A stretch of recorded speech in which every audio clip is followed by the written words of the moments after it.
Judge, this is the case of age ain't nothing but a number. Thank you, Nick. I have a couple here before me today that are facing an issue that is increasingly common. It's the older woman with the younger man. And I also have somebody you all know to come and help us sort out these issues. Court is now in session. The Honorable Judge Lynn Toler presiding. Good day, ladies and gentlemen. I'm here today with Kelly Winfrey and Keontae Moore. The two of you have been together for 2 years and married for 1. I think it's important in this matter that you know that Ms. Winfrey is 44 and Mr. Moore is 25, because I think that is part of the issues that we have here today. Ms. Winfrey, you are suing for $115 for replacement of a bedroom door. We will get to that momentarily. But Ms. Winfrey, I'm going to start with you. Why don't you tell me about your relationship and why we're here in divorce court today? My husband is a complete mess. I am so tired of his childish ways. I cannot raise a man, and I didn't get married to raise a man. And everything, and it's constantly a war zone. I mean, for instance, we showered together. We had a habit of taking a bath together or showering together. We wind it down. You don't have to explain that. I understand. We winding down. You know, I put on my little things, and I'm smelling good. I'm all warm and fuzzy. I'm ready to cuddle up with my boo. And he walks right through the bedroom into the man cave. He stays in there till 4 and 5 in the morning. And I take a sleep aid so I can sleep through the night. And he comes in at 4 and 5 in the morning. We own a business together, and we usually have to be at work at like 7 or 8 in the morning. So, you know, I'm no spring chicken. I need to get a good night's sleep. He's pulling at me, and I'm half asleep, like zombified. I'm like, dude, we should have did this hours ago when I was feeling all good about myself. My self-esteem was bad. I didn't sleep in bed. I'm slobbing. You know, I don't feel it. I don't want to do it. I don't want to do it. I mean, and it's like, can we compromise? Mr. Moore, what is your vision of that, of those occurrences? Does that really happen? It happens somewhat, but not like that. I ain't gonna say it don't happen like that, because it does. But I stay up all night. You know, I like to have my me time. We live together, we work together. Hang on. We eat together. We at the house together all day. So when I get done working, I like to come home, like play the game.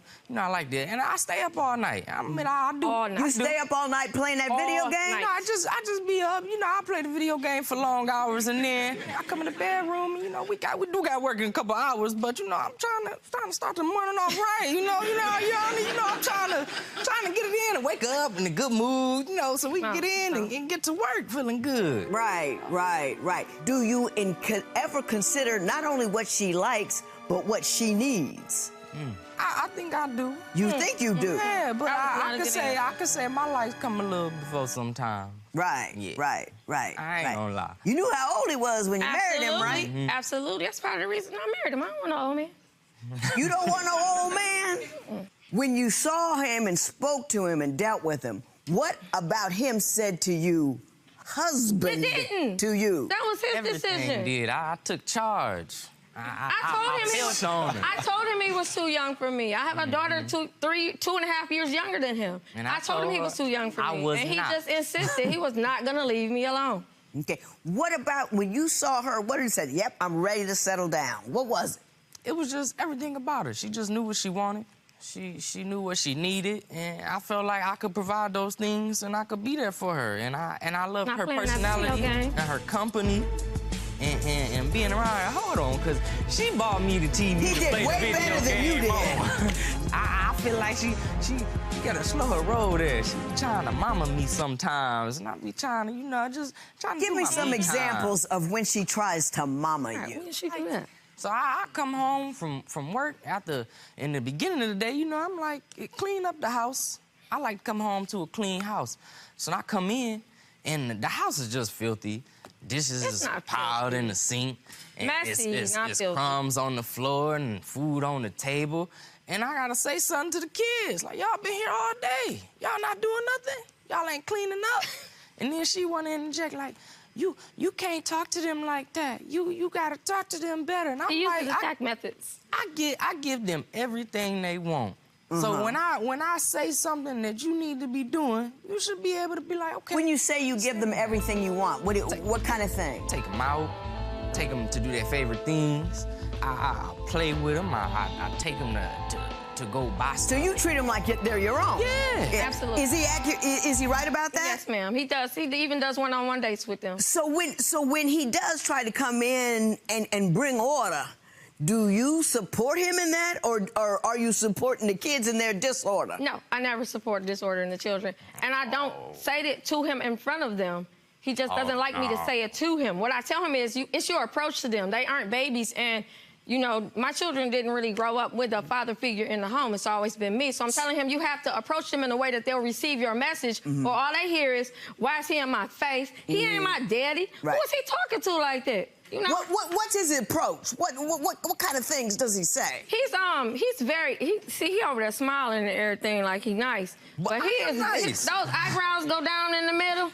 And he kind of aggressive. And then, you know, and when he get mad, his arms like do this weird, you know, thing. And I don't know where it comes from, because he usually real cool when he playing this game. But, you know, when it comes to the kids, he gets super aggressive. And I'm telling him, you know, my son is looking eye to eye with him. Eventually he's going to tell you to, you know, back up or something, because and something's going to jump off. You just got to give it to them in a way they can receive it. If they're not going to receive the message, there's no point in delivering it, because all you're doing is starting a fight. Let me ask you something. How effective have your methods been to date? Every now and then they take hold, but I think it's when she really backs it up. If she don't back it up, like sometimes they will hear her say, you can't talk to them like that. You got to deliver the message differently. And then that's when they take it like, well, if she's saying that, then I don't have to listen to it. I'm like, you can't say that around them. They can hear. She talk loud. No, you can hear. That's what so he they does can to hear. me. They can hear everywhere in the house. That's what he does to me. Right. They can hear her everywhere in the house. I never chastise him she say in front of something, them in they that come way. on upstairs like, Mama, what you talking about? She like, he need to learn how to talk to y'all. He got the problem. How many of your concerns do you believe are a function of your age gap? Keontae goes from I'm fasting to I just don't eat red meat to I don't eat bread. So when I'm cooking the meals each day, I give him his plate and he looks at it and he's like, you know I don't eat meat.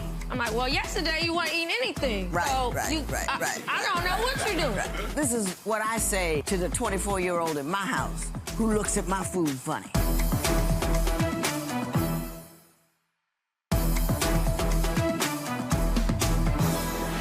I'm trying to teach him how to go from being a massage therapist to being a spa owner. We own a spa.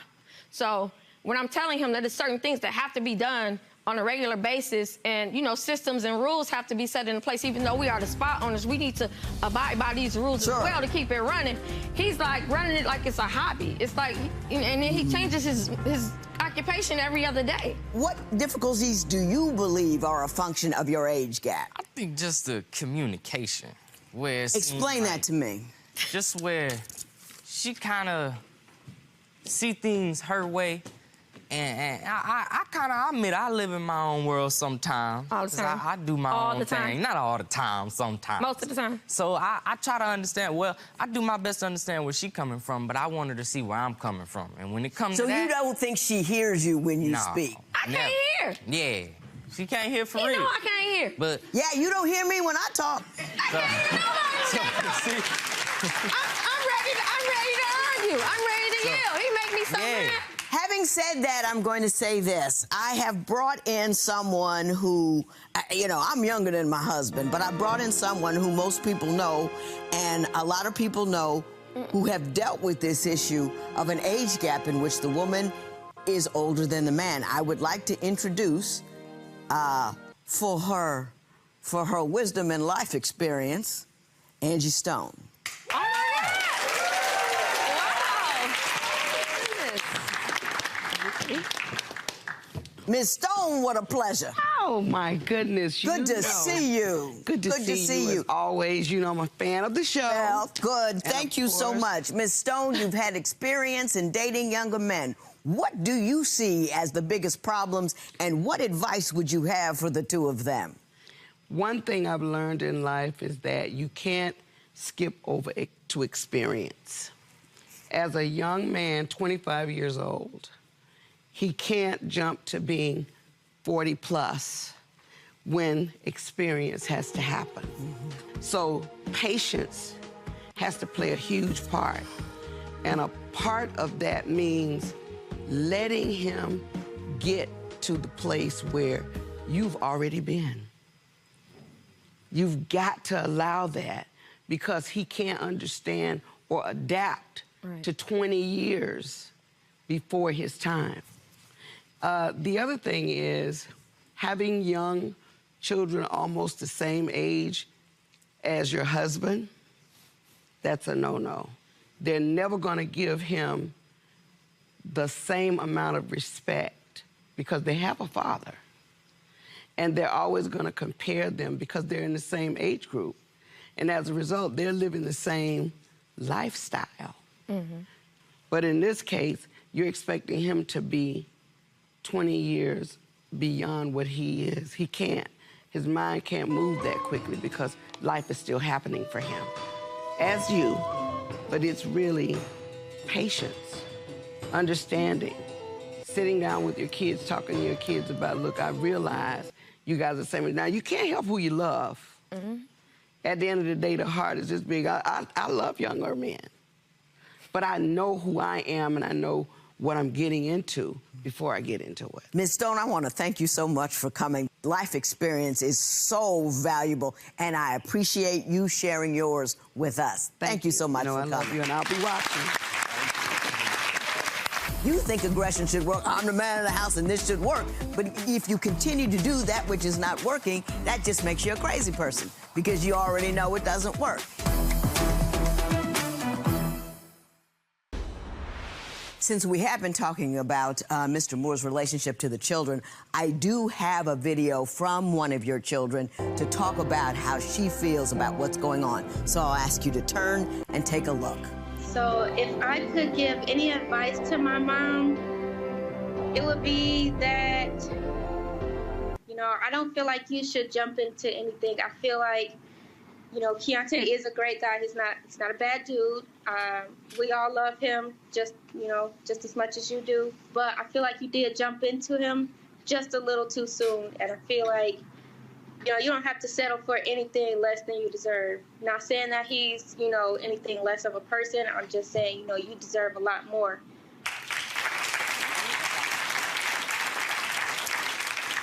I'm not altogether sure what that meant. No, I'm like, what's she not seeing?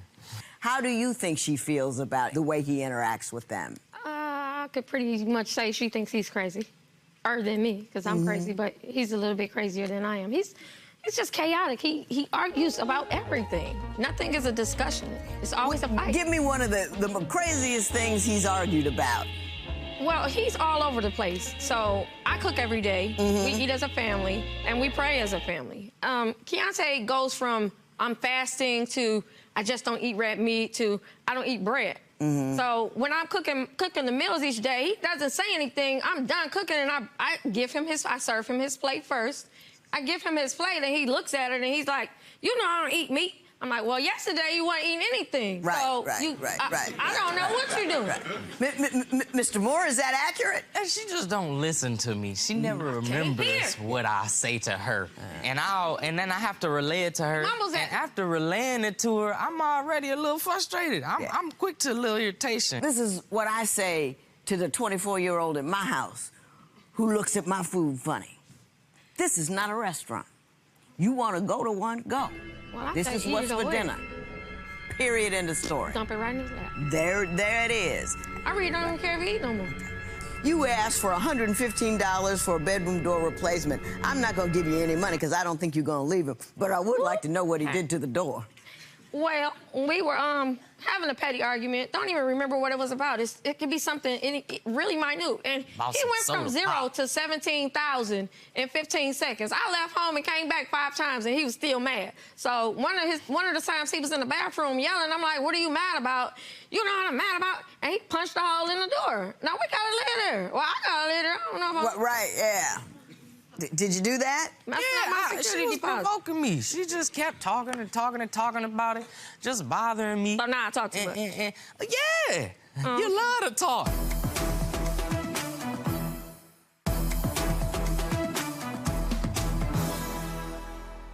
Here's what I got to say about this entire matter. I said, you know, I don't think there's anything wrong with marrying younger men. I think women are being successful nowadays, and we can pick and choose, and we like some young thing over there. We should be able to have them. I don't think that it's necessary. I don't think it's necessary that we always have to be the younger party and all of that. Right. However, there are some caveats with that. Number one, you cannot expect them to be older than they are.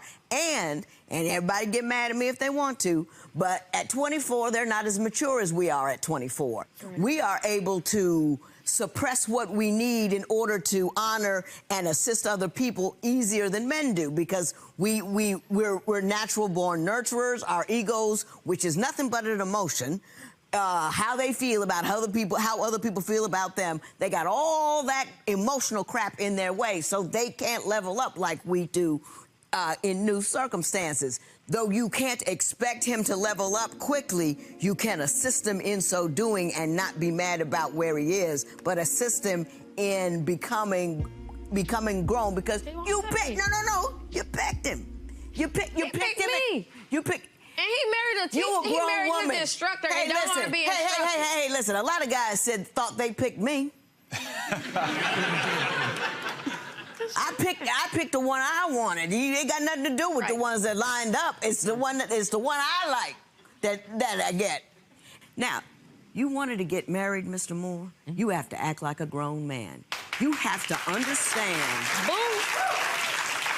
that you took on a role. You volunteered for this role. So you can't go into it thinking I can satisfy all my needs in the same manner in which I did as a single person. You have to acknowledge that you are young. You have to acknowledge that you're immature, which requires you to take a beat between what you feel and what you do to get the 24 out of the way so you can put the husband in its place. And that's what you have to understand. You are not those children's fathers. What you are, they didn't pick you, she did. What you are when you come in like that is an occupying force. They don't need an occupying force. You have to allow her to be the lead and the discipline. You are not in a position to do that. That's just the way it is. You can say what it is you have to say, and if aggression don't work, which it clearly isn't doing, stop doing it. You think aggression should work. I'm the man of the house and this should work. But if you continue to do that which is not working, that just makes you a crazy person, because you already know it doesn't work.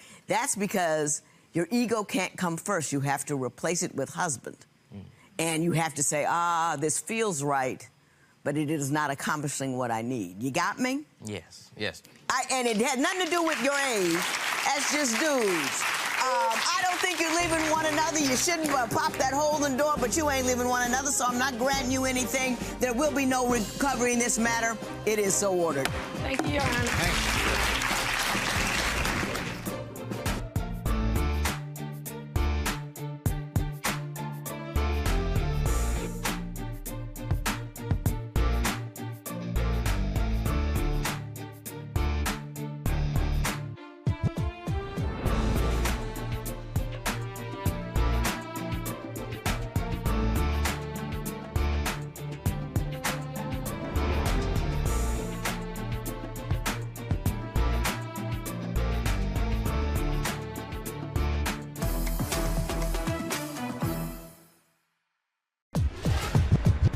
Judge, this is the case of enough is enough. Based on what I've seen in their paperwork, we are in for a lot of anger, derision, upset, and fussing. Let's see if I can get down to matters. Court is now in session. The Honorable Judge Lynn Toler presiding. Good day, ladies and gentlemen. I'm here today with Dwight Hall versus Roxy Hall.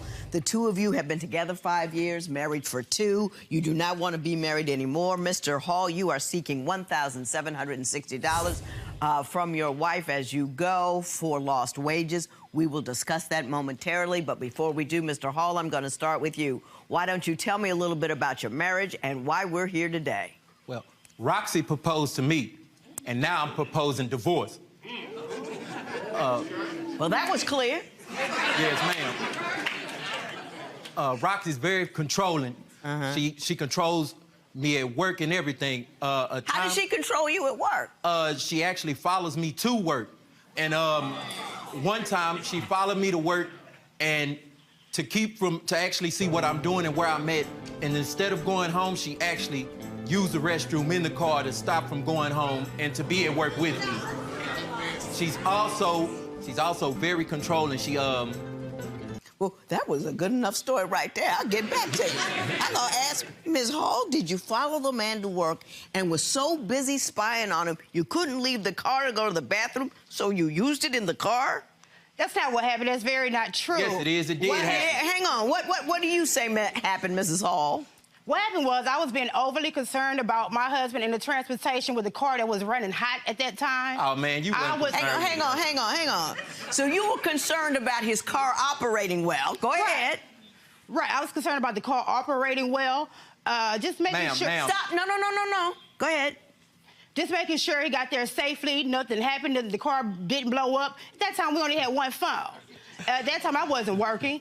I just had the time. Hey, you mean to tell me that this huge brother over here did not believe he had the capacity to get to work safely on his own if you weren't working behind him in your car? Is this what you want me to believe? My husband is extremely disrespectful to me. No, you changing the subject. Did you...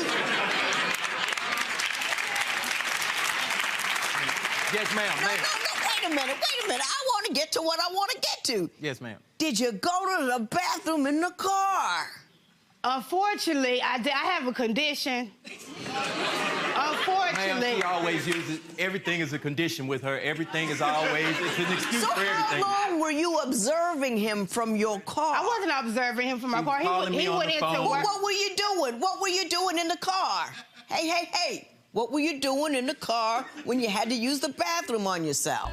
Well, I was waiting for him to come out. I was telling him what I had to stop. I was telling him what I had to do. I needed the key so I can go where I needed to go, and I didn't use it in the car. I went out the car and used what I needed to. I took care of myself. Yes, I took care of myself like a proper young woman does. Go into the bushes like a proper young woman. I mean, in that type of environment and condition, I mean, he didn't allow me to go to the restroom inside his job. They were working overnight. I couldn't use it there. So I did what I had to do. He already made it to his job, so you knew he made it there safely. What were you sitting there for? Right. But, well, at that time, we were she didn't want to drive home. She could have stayed at home. I don't drive at night. We all know what happened. I don't drive at night. Give me another controlling story. Is, I was being reinstated on parole, and I was going to get out, and I gave him my original address, and it was denied. I gave him the address to my mother's house. It was denied. And then I thought to give her address, in which it was accepted. She went behind my back to my parole officer and had him change my address to hers. And it was in another city. Did you go to his parole officer behind his back and change his address? No, I did not. That was a conversation we had through letter. I don't know if he was just talking, running a game to me. But that's what we discussed, and he knew that. How can I run games? Did you talk to his parole officer personally? Yes, without him there? He was incarcerated. When I was getting released, none of my former addresses in which I abused. I got you. I understand what happened. Another instance. Go ahead. Yes, ma'am. Another instance is I actually have to stay up with her after work. She controls me so much I have to stay up. I have to run errands for her, be attentive to her. Stop. And that had... Due to those situations, I took a bunch of 5-hour energies, a bunch of coffee, a bunch of everything to stay up. I couldn't even make it to work. I had to pull over, call my job, tell them I can't make it to work. I had to quit my job. It hurt me so bad that I even called my mother. It broke me down on the side of the highway, and I'm sick of it. Mrs. Hall, do you make him attend to you at all times when he's home, so much so that he can't sleep so he can go to work? I deserve respect. And if my husband just listens to me, we'll be off in a better position. What does he need? You say he needs to man up, and you say he doesn't listen to you. Give me some examples of in the manner in which he needs to man up or something he doesn't listen to. For one time, we were talking about me writing a book called Get Your Spirit Up. I'm writing an autobiography right now. Stop. I'm writing an autobiography right now called Get Your Spirit Up, based on me overcoming anxiety and depression. I currently suffer with strabismus. Every time. The definition is right here on the screen here. And I talk to my husband about ideas and just what I have. And he always come back and criticize me. I'm dealing with a critic and not a supportive husband. Oh, a critic will be the one who gives you ideas to help you out, but they're turned down, and then I'm the one that's criticizing her. You talk about other people there's have an that. instance. Hang on. All I want to know, all I'm looking to get here is for you to tell me what he needs to man up about. I asked her to get a job. So upon that led to arguing all day. It goes outside. She gets mad, she screams, she rolls on the ground. One instance, she actually got mad at me and punched out the window in our house. Mrs. Hall, did that happen?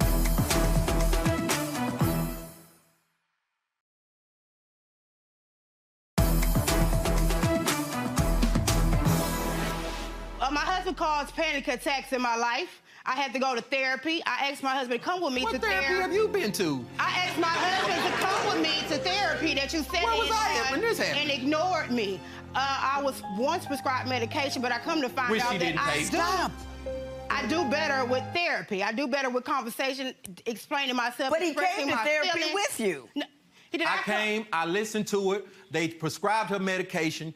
Then she would not go get the medication. He sat there carelessly, not listening. I asked him, do you understand it? Do you understand why I have mental breakdowns? Do you understand why this is happening? Just sit there careless. I don't know, shrug his head. Just careless about what I go through.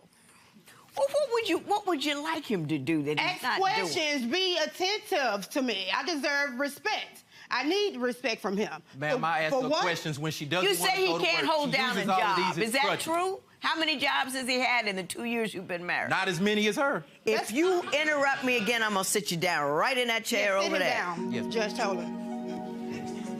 How many jobs has he had since you two been married? Maybe 3 or 4. 3 or 4. So he seems to always get a job. He's not like me, though. I'm a go-getter. I just quit another job Monday, had another job Tuesday. That's what I do.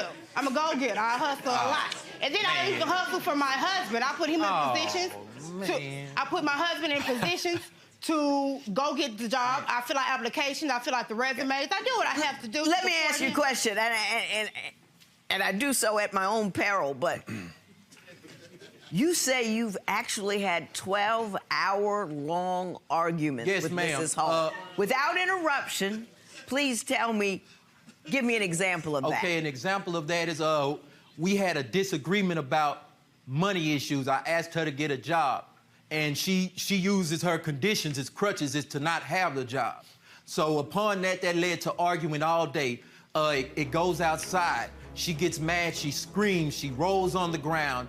One instance, she actually got mad at me and punched out the window in our house. She punched out the apartment window and had to go get stitches.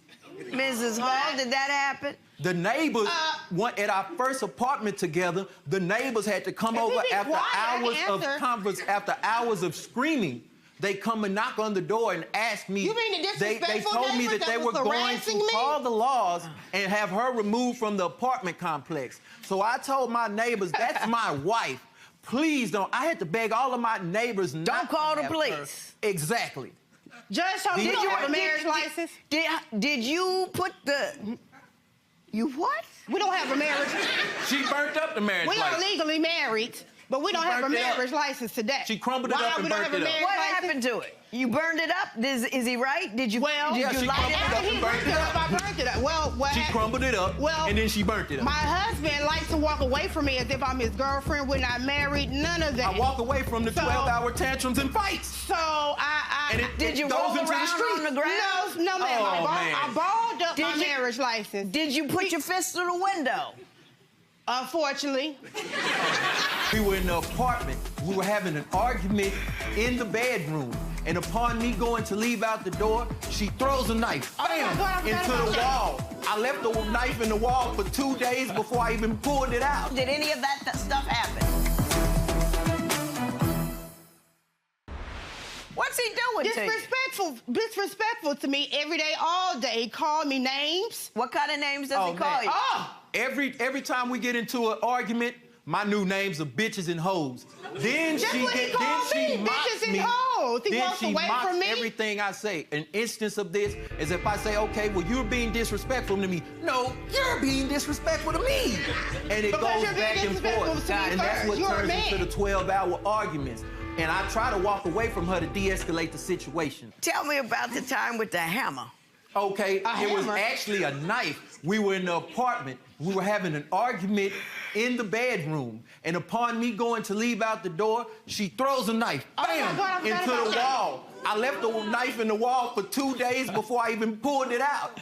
Sir! She's turned over all the furniture in the house. I just didn't even care. I just said, okay, sir, well, for a week I just left it there until I decided to clean it up. Sir. Okay, hang on then. No, now, Mrs. Hall, did any of that stuff happen? I didn't remember that till just now. But you did do it. We're dealing with my husband. I have Stop. a lot of mental breakdowns with my husband. You keep saying mental breakdowns. Tell me specifically something he's done to you that is so disrespectful. Yes, ma'am. He caused the anxiety attack after he threw my clothes outside. I was going through a situation where I need medical care. I was doing with a program that required me to have low income to no income, and that since I'm married, my husband had to also follow that. Anyway, you were striving towards no income. So I got the program. Which Go ahead. I got on the program, which I needed, thank God. I went to the doctors. You wanted him not to work. Yes. So you could present to the government that you didn't have any income, so you could get on this program. Is that what I got? Yes. I'm in extreme amount of pain. I needed the assistance immediately. This is a critical condition in my life. So I had to accept any kind of help that I could, which I was on top of. I got you. Mr. Hall, what do you have to say about that? These arguments with her have also led to my clothes being ripped off, me spending nights outside, me being hit. She argues alone. I don't even have to be there. She argues alone?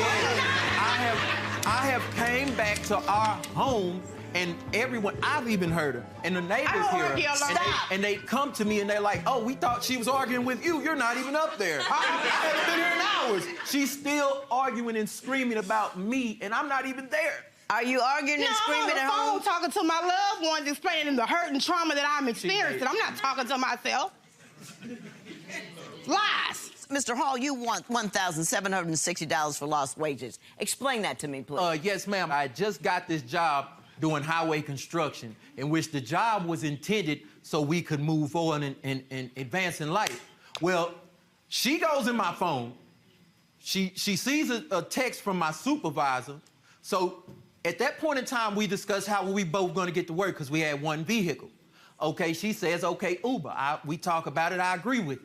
Then she says, okay, well, I can't do that anymore. She quits her job, follows me over 180 miles because it was too far for me to be going alone. That's grown man, it was too far for me to go to work. So then when I get there, I have to check in so she can have somewhere to be. Well, after I get off of work, here it is, I have to argue with her because now she has nowhere to be. So now I have to drive her back 200 miles home and I lose my job. Ms. Hall, did that happen? Not the way you says it does. Oh, well, you tell me how it happened. During that time, I was on bereavement leave. I lost my mother. At that time, my husband just got a job during my bereavement. How can you take on a construction job that requires you to travel? We only have one vehicle while I'm on my bereavement leave. I was expecting my husband to support me. If he was going to get that job, support me with telling me, hey, baby, you don't have to work. I understand what you're going through. You lost your mother. Isn't that what getting a job is? Support? Yeah. I've supported her everywhere with jobs. I am working as well. You just want me to stop working while you go off and do whatever? I have a relative at work. I was going to say, hey, stop. Usually at this point say, I understand what's going on here. I don't. But I'm going to tell you what I think. And then I'm gonna run.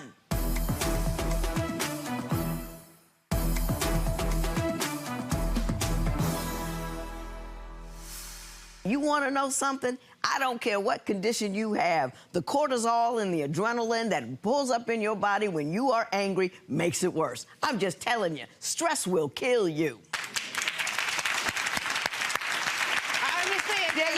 Yeah. And your stress is killing him, and it's about to kill me. What you need to do is calm down. If you can't take 8 jobs, harassment, and what is it, abuse or whatever, come on. You don't like taking orders. That's You not don't, true. you don't know how to relax. You don't know how to not get your way sometimes. If I was you don't know led what in the way. Oh, hey. I'm telling you what it is. Yes, ma'am. Mr. Hall. Yes, ma'am. God bless you.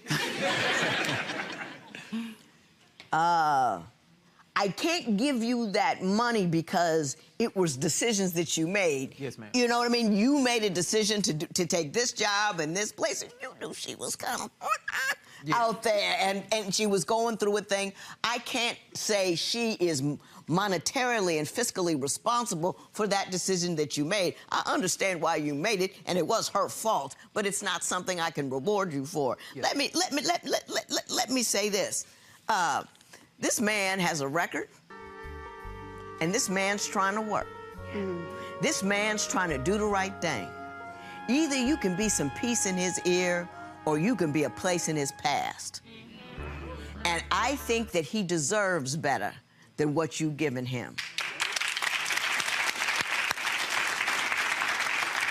You can't harp a man into loving you. You can't anger him into making you feel good when you don't feel good about yourself. God bless you in your distance and your journey without this woman. I don't think she's going to let you leave quietly either. Oh. I think you're going to have to run.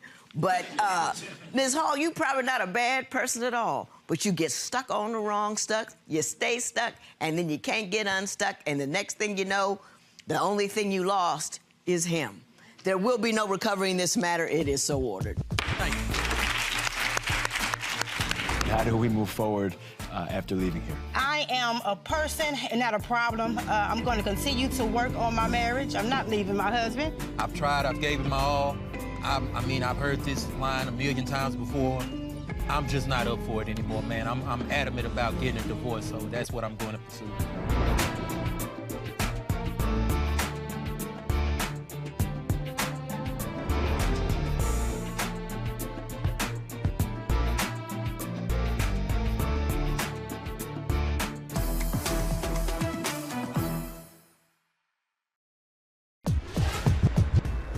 Judge, this is the case of Old Town Road. Thank you, Nick. Money. It is a major problem in a lot of relationships. When what's going out is more than what's coming in, it causes stress. Stress causes arguments, which causes people to come see me. Court is now in session. The Honorable Judge Lynn Toler presiding. Good day, ladies and gentlemen. I'm here today with Jennifer Beam and Josh Futch. You two have been together for 6 years. You have one child between the two of you. Ms. Futch, you say he is a financial disaster, and you're seeking $2,500 for a variety of items. We're going to talk about that momentarily, but before we do, Ms. Beam, I'm going to ask you to tell me a little bit about your union and why you're here today. Basically, it's just like every day I wake up and I ask myself, what am I going to lose next? We have lost everything in the period of 2 months. You know, a year ago when I lost my job, he told me that he wanted me to stay home. I homeschool the kids, so he wanted me to stay home and to be able to do that. You know, and so he promised me that he had it. So the whole year went by. I thought everything was fine. Within the period of 1 week, I found out that he was $1,000 behind on everything: the electric, the internet, the cable, the phone, everything. Yeah. We ended up getting evicted from our home. I didn't even know we were past due on the rent. This all happened within the period of 1 week, and then we ended up in what we're in now, which is a tiny house. And I have a video of that to show you, and a picture. Now, how many kids do you have with you? I have 3 children. I have the 2 that I brought to the relationship, and then the 1 that I have with him. And they're all living together with you? We all live together. In that? Yes, ma'am, in that. You know, he's got the bathroom in the front, which is not completed. It's usable. but it's not completed. It's outside of the house? He built it on. He built it on. Oh, I got you. Built it on. We needed more room, so he built it on. And then the inside, you know, I mean, both lofts are big enough, but I mean, you know, the stove and the oven doesn't work. So I cook out of the toaster oven and the microwave. You know, I mean, the floor needs to be completed. It's not insulated all around. You know, it's just so many things that need to get done. And every project that he starts, he never completes, if he ever starts them in the first place. Mr. Futch, what do you have to say, sir? I work 6 days a week. I only have 1 day off. I bust my butt to make sure everything's done. I mean, I come home, I try and get as much done as I can when I'm home after work. But I don't have that much time. The only day I have off is Sunday, and I try to spend it with her and the kids, but I mean... Yeah, but I mean, we could spend it... We could spend it together doing something like finishing some of these projects around the house. Right, I mean, I mean, these things need to get done. We can't live like this anymore. Well, Mr. Futch, let me ask you this. She claims that within a week of you taking over the finances, everything collapsed. Do you agree with that, or do you have a different vision of what happened? No, because she was out of work for... It was a year we lived there with just me working. I mean, it wasn't... No. It wasn't... Hang on, let him finish. It wasn't that short of time. I did most of it by myself. It's just that, like, I didn't have enough to pay everything all at once, so I would just pay what I could to keep the stuff on, you know? But then I had some problems with the job I was at, and things got chaotic, and I had to leave there. And that's when things got really out of hand. So what do you have to say about that? Well, I mean, you know, our cell phone was shut off, and he told me that we only owed $125. I called. It turns out he's $600 behind, and he's only made 3 payments since the thing was turned on in the first place. The electricity, you know, I've worked the entire relationship, and usually I was the one that took care of the bills. But the... What? It was $150 to get the phone turned back on. It was not $150. But the contract See, he tells me that lied to him. That's what he says. They told me because they turned it off. If I come up with the $150, they would turn the phones back on. But it had to be done with a certain amount of time, or it voided the contract, and then I would have to pay the full amount. He told me and I didn't have it in time to do that, so it turned out to be $600. I don't believe a word of it. I'll just be straight up with you. I don't believe a word of it. She don't believe anything I say. Well, no, because he has a bad track record. I mean, you know, you trust people just about this far, and then when they show you that they're not deserving of that, then obviously you're not going to trust them anymore. I mean, you know, and that's where I'm at with him. I mean, you know, I have to call, I have to check on him all the time. I have to make sure what he's telling me is true. I have to make sure his story makes sense. I mean, the electric. I mean, the situation that we're in right now, the electric's already set up in someone else's name, a family member's name, and it's pay by the day. And so he'll put $20 on Monday, you know, I mean, and by Wednesday, it's shut off. So around 11 o'clock, I'm in there on the computer doing stuff with the kids. All of a sudden, everything shuts down. She'll call me and say the electric's off, and within 30 minutes to an hour, I got it back on. Right, but it's a pay-as-you-go. It's not a matter. So I put on there what I can, and then... It's not a matter of, I understand there's other stuff we got to get to. You take care of it after the fact, but you need to think about it beforehand. You need to think about how everything is supposed to be paid beforehand. Well, Mr. Futch, that leads me to another question. The one that you raised in your paper is that your communication with Ms. Beam is just simply non-existent or ineffective. Why don't you tell me why you say that? Because, like, she called me the other day, asked me to bring some stuff home for her, so I picked up some stuff, and I got some dish soap. And it was the wrong kind. She wanted a different kind. So I just explained to her the last time I got the kind you wanted, and you weren't happy with that either. And then she went into this whole thing. She gets very angry. Yeah, I get angry because you frustrate the out of me. You don't ever listen. And then... Watch the language, Sorry. And then I just shut down like that. I just shut down, and I'm done. I don't want to hear no more. And then she goes into, you don't ever listen to me. You don't, I don't, all you're doing is screaming, you know? I don't want to... Does he not listen? You can get this far with him, and then there's a wall that gets built up.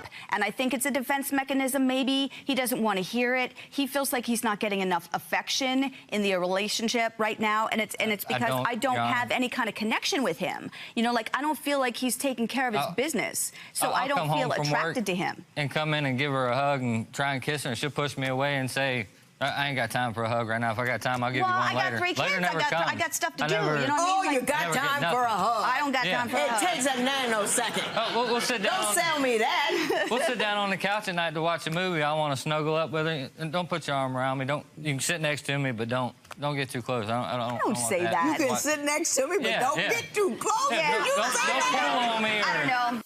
I told him I did not want to scrap the car. At the time, we needed the money, so... It was $140, as opposed to just putting a new motor in the car and having a car. And there was a lot more. You didn't have it. He needed the $140. You don't have electricity. You got toilet outside, and all that kind of stuff. Well, and you want him to put a new motor in the car, but there's no electricity in the house.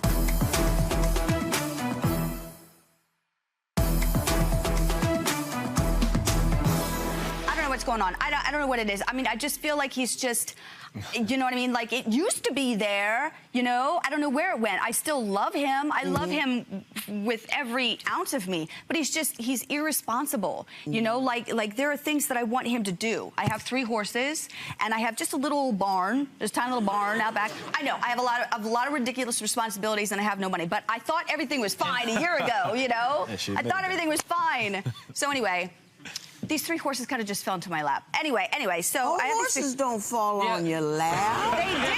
That goes back into the thing of me getting stuff done, because when I get home from work, that's what I take over the kids, and she goes out and does the horses. So I don't see anything wrong with that. Mr. Futch, I'm beginning to see the light. I'm starting to see your point of view. So I'm starting to see that. You say she's angry all the time. Is that true, or is that just... Every once in a while, we'll have a good time. See, that goes back into it, too. She can't... I don't think she can let things go. Like, she'll get mad, like, say, for the electric. Like, we'll be having a good day. Everything will be going fine. We'll be talking, joking, laughing. And then, I don't know what trigger it, but she'll go right back into the being mad about the electric. It's because it's... And then 20 minutes after we're done fighting, everything goes back to normal, and then she'll go right back into it. It's because I'm trying. You know, I am trying to departmentalize all of my feelings. I'm trying to... I know he made this mistake, and I know it's a huge mistake. I get it. You know, I mean, a lot of girls would have left him, you know, but you see there are good points about him, and he can do this. You know, but he needs to communicate with me. He needs to talk to me. You know, I've struggled my whole life. I have no family. It's just me and my kids. And I've always had to survive. So, I mean, I can put in my 2 cents. I can help him. But he doesn't come to me. It's all a secret. Does he not come to you because he knows what's going to come at him once he does? Yes, and that is a problem. I know that's a problem. I mean, like, the big thing with me, you know, right now what's aggravating me, not the most, but it's aggravating me on the list. You know, the fence that we have around where we have the barn, you know, he every single day, I'm gonna do it, I'm gonna do it, I'm gonna do it, I'm gonna do it. And it just never gets done.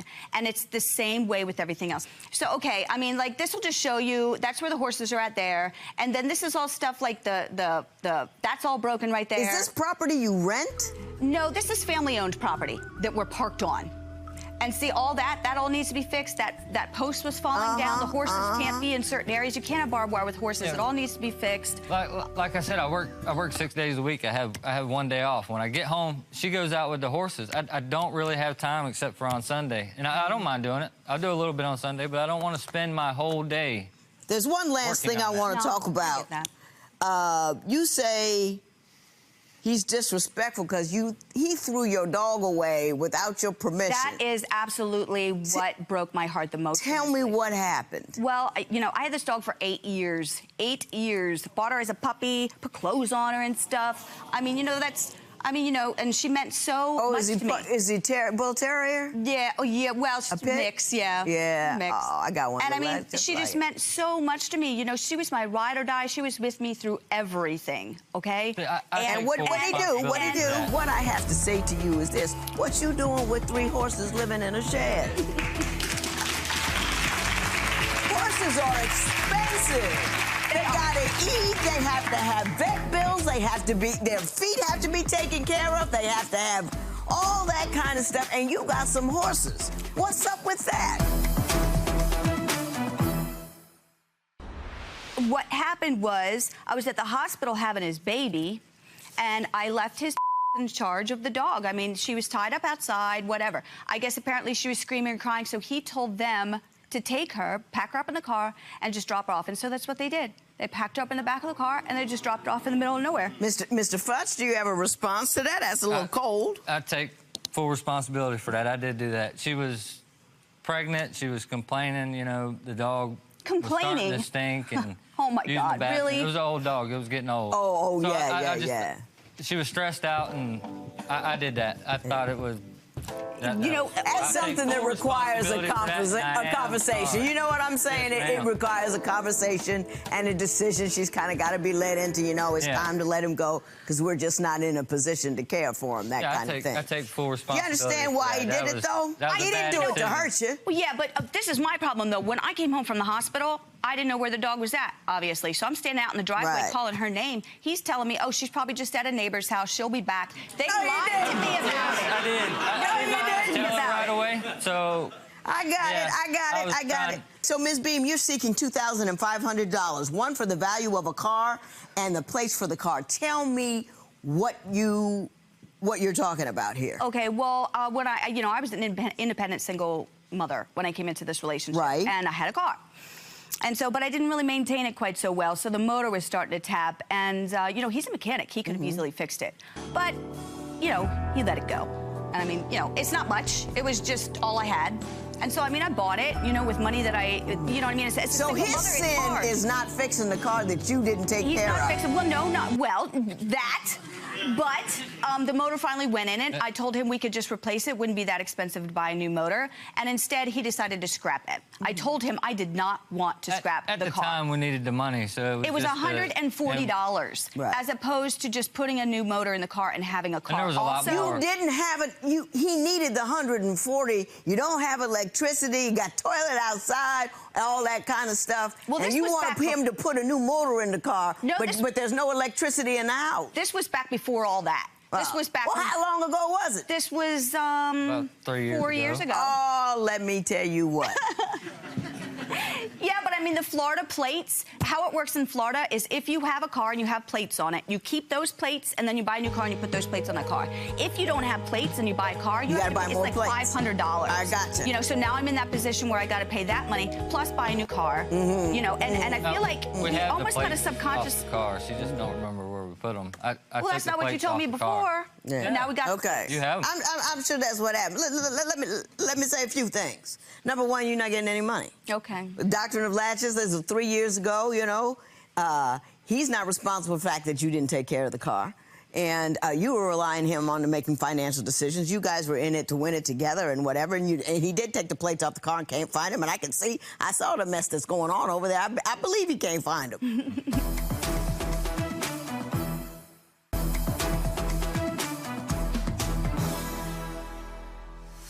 I'm going to have to say this.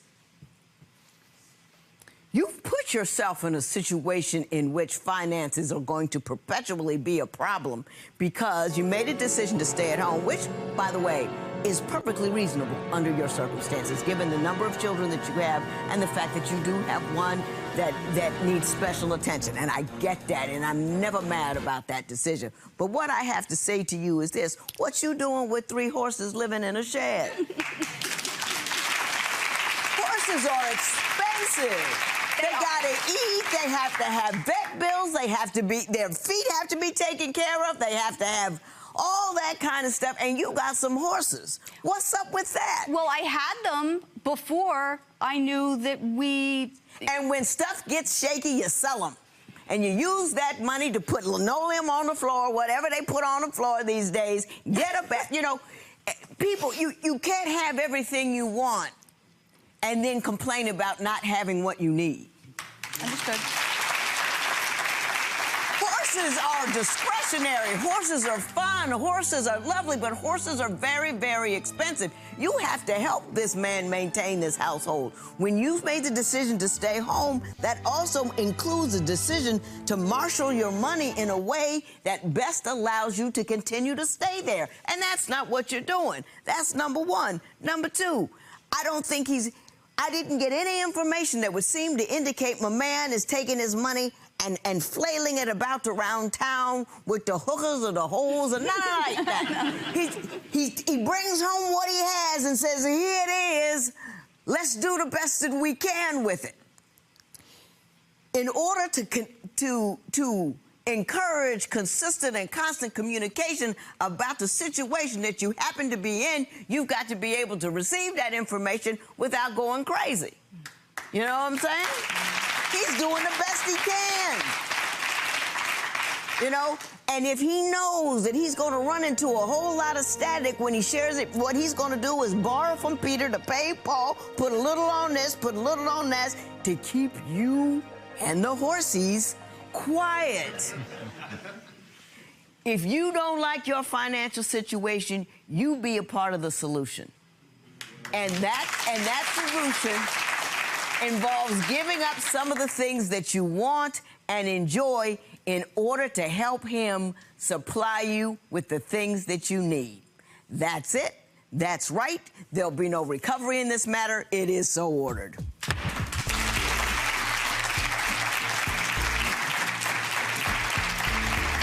Can this work? Can you guys stay together and make this work? Oh, yeah, definitely. I mean, definitely. I love him way too much to just break up and, you know, forget about the last 6 years.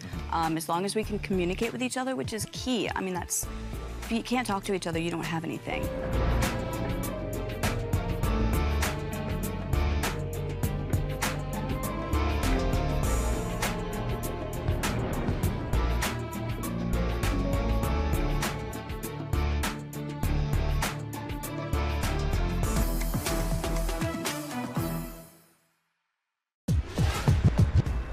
Judge, this is the case of once a cheater, always a cheater. Thanks, Nick. In this folder, I got a young couple, a young baby, other baby mama drama, and dating apps. Gee, I wonder what went wrong. Court is now in session. The Honorable Judge Lynn Toler presiding. Good day, ladies and gentlemen. I'm here with Devontae Beal and Alyssa Watson. The two of you have been together for 3 years, and you have a 7-month-old child together. Mr. Beal, why don't you tell me why we're here today? Your Honor, I feel like in this relationship, I get accused of cheating and messing around so much that sometimes I feel like I should do it if I'm gonna catch the consequences for it anyway. Why does she think you're cheating? Because I've cheated in the past. Okay. Yes, I have. I'm gonna be honest. I cheated in the past. I'm human. We make mistakes, male and female. But I over the course of our relationship, the last 2 years, I've been getting myself together. So far, so good. So far, so good. That's scary right there. So far, so good. Because like I said, we human. We make mistakes. But, I'm learning every day, and I'm doing what I got to do to get it right in the relationship. Now, Ms. Watson, do you believe that he is, in fact, a changed and better man? I honestly do not know, because recently I just had my son, who's 7 months old, and I was put in the hospital after for shingles, and I went through his phone, and I seen that he was at his ex's house at 2 in the morning. Now, you would think that something is wrong with that if your boyfriend or your husband is at his ex's house at 2 in the morning. With the ex at 2 a.m., that's a little sketchy. All right, well, let me go ahead and clear it up, because I know how it may look, but it was innocent, trust me. Now... That's what he said, but that's what he said. Now, my ex, you know, around the neighborhood, have neighborhood friends. I'm good with the neighborhood friends. I was over there partying, But he shouldn't be partying with an ex. I was over there partying and kicking it. And I still believe that she wants him, so you shouldn't be hanging with her if I'm not around. Do you think that ex still wants you? Your Honor, I'm attractive. I'm attractive. He does, because he told me, he said, well, I see some of the signs of her dressing skimpy and all this, always wanting me to come around when you're not there. He knows, so I don't know why he's sitting here acting like he doesn't. Now, Your Honor, like I said, I'm an attractive fella. I understand That's no excuse. I understand that. So, she's an attractive woman. It's gonna be opposites that attract us. You know what I'm saying? Now, I can stay away from I can peep the signs and stay away. I do a good job at that. No, because he still goes around when she calls and asks for him to come around. Right, I got you. Anything other than this one particular individual that makes you believe that he's doing the wrong thing? I mean, I've seen him, you know, text people on dating apps trying to meet up. He's texted another ex. Now, it was back in the day. It was at the beginning of the relationship. Yeah. It was back in the day in the beginning of the relationship. I was a dog. I was a dog, Your Honor. Yeah. You know, and he was telling me he was being loyal then, so how can I believe it now? You're saying the same thing. Right. So how am I supposed to know it's true? What have you done to demonstrate that you're a changed man? Your Honor, she has passcodes to my phone now. Which means nothing, What? because I've had it before and I've caught you doing stuff. That doesn't mean anything. Now, listen. She has passcodes to my phone. She knows where I'm at. She has locations. I don't have your location. She's I had it before. had locations. I don't have it now. I She's used had to locations. have it. He told me he didn't want me to have it or his password after I had my son. He didn't want me to have it because I caught him at her house at 2 a.m. He didn't want me to have it anymore. He recently just gave it back to me. His password, not his location. So I'm growing. Right. We're going in the right direction. So I'm getting there. You know, I take a little work. It takes a little time for me to get right sometimes. I got you, Miss Watson. You say he treats you like an afterthought. Why do you feel like that? Because like sometimes I can sit here and I'm trying to talk to him about how I'm feeling if I'm depressed or something, and like he'll fall asleep while I'm talking to him, like. Your Honor. But you can talk to everybody else about their problems. Mr. Bill, what do you have to say about now? Before you answer, I want you to step away from yourself and ask yourself, do I treat her like she's important to me? Your Honor, honestly. Only way to go to the courtroom. And buy it, yeah. Honestly, Your Honor, I treat her, sometimes she gets ignored. Sometimes. She gets annoyed? She gets ignored. By me. Yes. Sometimes I catch it, sometimes I don't. I work all day. Yeah. I think he thinks just if he can buy me stuff that I'm supposed to That's get the end it of or his something, obligation. I got you. Go ahead. I work all day, Your Honor. I might come home, I deal with my son that we have. Right. And it gets tiring, you know? So the times that she wants to talk is almost at night, 9, 10 o'clock, and I'm going to sleep. Sometimes he gets off work and he'll drive a whole hour to go play basketball with his friends. But when you're home, I'm like, That's okay. one day out the week. Okay, and That's then one he day out wanted the to go week. work out, but I'm like, okay, I just had a baby. I need to work out. I need alone time.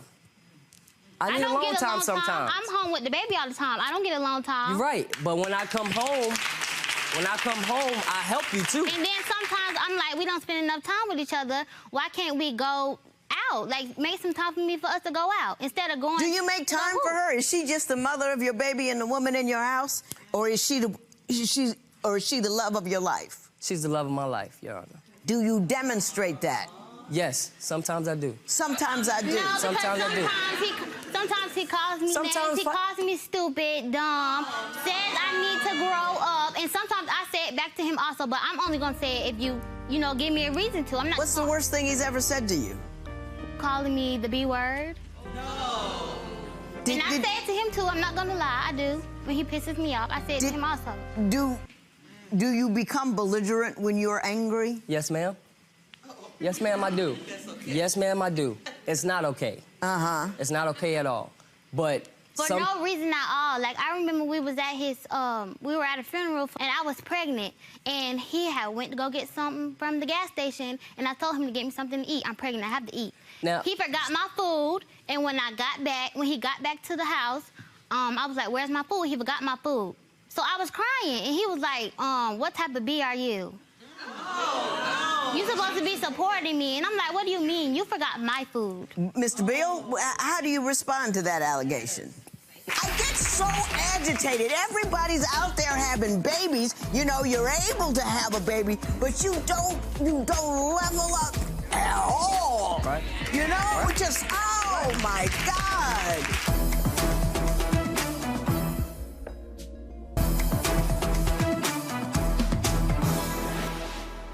Mr. Bill, how do you respond to that allegation? He can't. I was going through a tough time Then he tried to losing a apologize. family member. He apologized after I the was funeral going through a over. tough time with a family member, losing of a family member. She was pregnant at the time. It's a lot of emotions and stuff that come with that as well. Yes, I didn't bring her food back. That was my fault. My head was everywhere. Oh, my bad. I'm sorry. I'm sorry. Did you? Yes. That's what I'm telling her. I'm sorry. I'm sorry. And what was her response? She cried. So it frustrated me because I am sorry. You know, I can go out and go do this for you. I can get it done, but you just sit here and you cry and you just... She didn't cry to upset you. I know. She cried because she was upset. And maybe not. No, hush, All right. hush. You need to hear some things. Okay. Don't start impregnating people unless you're ready to do so. And you're not ready to do so unless you are able to put how you feel on the back burner for more than 5 seconds before you lose your mind. She's pregnant with your child. Yeah. With your child. Her hormones are all over the map. Yeah. All she wanted was some food. Right. You didn't bring it. She cried. She didn't hit you in the head with a lamp. She didn't kick you in the stomach. She cried. And you couldn't be compassionate. Baby, I am so sorry. Let me go get... That's what a grown man does. Good Lord! I get so agitated. Everybody's out there having babies. You know, you're able to have a baby, but you don't level up at all. Right. You know, Right. just, oh my God. I'm done. You got something to say? Yes, ma'am. And you're right. I was young-minded at the time. You're still young-minded. Yeah. I always tell him he needs to grow up. Just like after I had my son, you know how people normally give people push gifts after they have a baby. That's new. Yeah. I didn't know about none of that. It's new. I just did my work and went home, but okay. Right, but I didn't even get a thank you or nothing like that. So I was very upset about it. Because, I mean, I went through a rough pregnancy, so at least give me a thank you. To me, that's weird. Yeah. But it may not be in current day etiquette. It might be appropriate to thank a woman. I mean, it's a rough job, baby. I should have gotten a thank you. I don't know. Right. But let me ask you this in general. Was he kind and considerate, you know, around the time of the birth and right after the birth? Did he show up? He doesn't have to say something specific and give you something sparkly. He did. Did he show up and did. care for you? He did. That's all that really counts. Right. Yeah. Don't be looking at the... Good for you. Yes. Good for you. Thank you. You want to get married. Yeah. What's your conversation around that particular institution? I mean, he says he wants to get married, and I told him basically, because we're supposed to get our own house soon, and I told him I want to at least be engaged before we move into a house together. I don't think that anything is wrong with that, but he's saying that he wants to, you know, have money to have a big wedding. But I told him, I said, we can just go to the courthouse, get married, and if we stay together 5 years, then we can have a big wedding instead of wasting money and we don't know if we're going to be together or not. Ooh, I'm liking you. Hey. Mr. Bill, do you really want to get married and are simply waiting on a big wedding, or are you dragging your feet? Is she not the one? Honestly, Your Honor? That's just an excuse not to do it. Yeah. That's all that is. So she doesn't want a big wedding. Now what you gonna do? Now... Please, again... Honestly... Proper setting for honesty. I want to marry her. I want to marry her. But I want to marry her.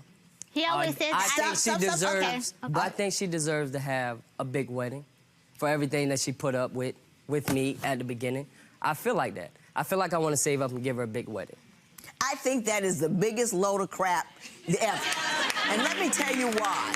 You don't want a big wedding. You think you're gonna say, I'm gonna wait till I can give her one. When she says she doesn't want something, she knows what she doesn't want. She's not 12. She's the mother of your child. So if she says she doesn't want it, then you go with that. She said what she wanted. She wanted a ring, the courthouse, and 5 years down the line, she wanted a wedding.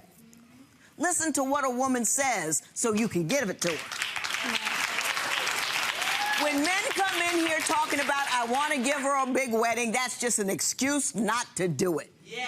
That's all that is. So she doesn't want a big wedding. Now what you gonna do? Now, the other thing was, before we can even step foot in the wedding stage, we have to get stuff right before we even think about moving forward. That's a big step. No, a big step was getting her pregnant. That was the big step. That was the forever step. That was a whole new life, economic obligation. Oh my God, we gotta be fully grown step. You didn't seem to have a problem with that, and I know you got another kid by another woman. So if you want to come off in here as logical, you have to include that in that process. It's not just you knock up a woman and, I don't know. We need to figure out who we are to one another. You know, wrap it up, tuck it up, something. Right. And now I gotta yell at you. He always tells me that I need to get my stuff together, and then he'll give me a ring. Yeah. But that's a load of horse pucky. You know it's a load of horse pucky. What you need to do, just like him, is to guard your freedom, guard your control, guard your leverage, which means guard your fertility. You can't just have a baby because you're stuck. You know what I mean? They don't go nowhere. They're there. He might toddle off just like he toddled off on that last woman. But there you are with that baby. Holy moly, 99 different kinds of contraception out there. Pick one, use it.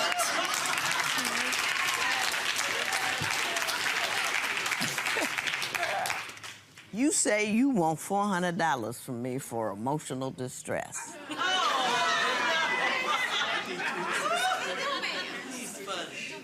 Honestly, Your Honor.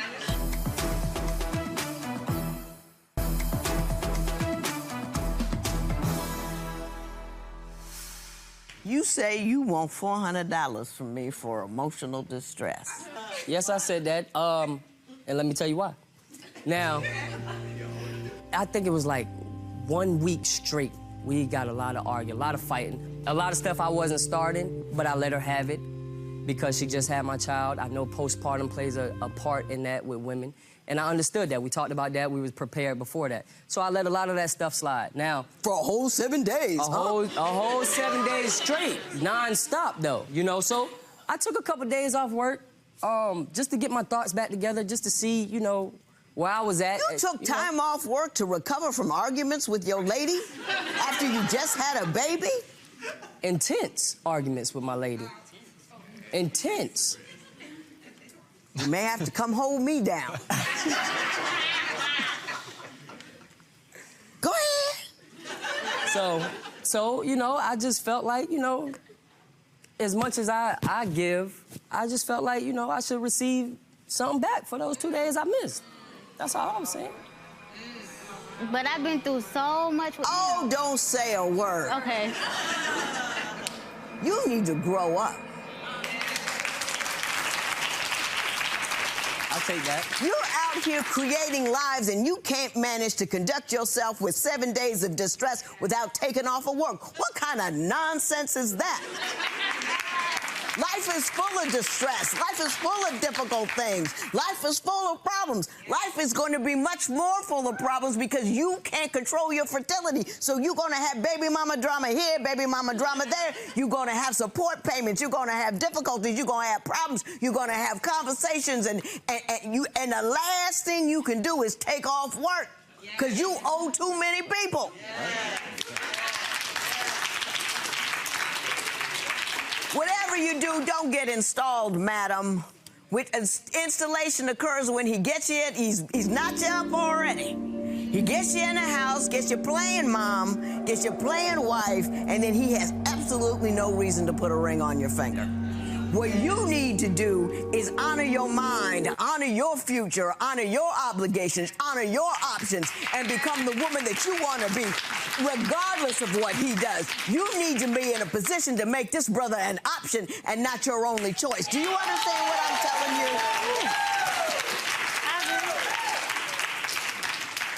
There will be no recovery in this matter. It is so ordered.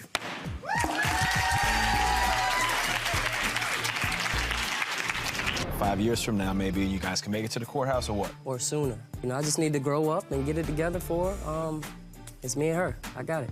And I wouldn't mind marrying him soon. I just want him to get together. He needs to grow up. I just wish we didn't have to come here for him to realize.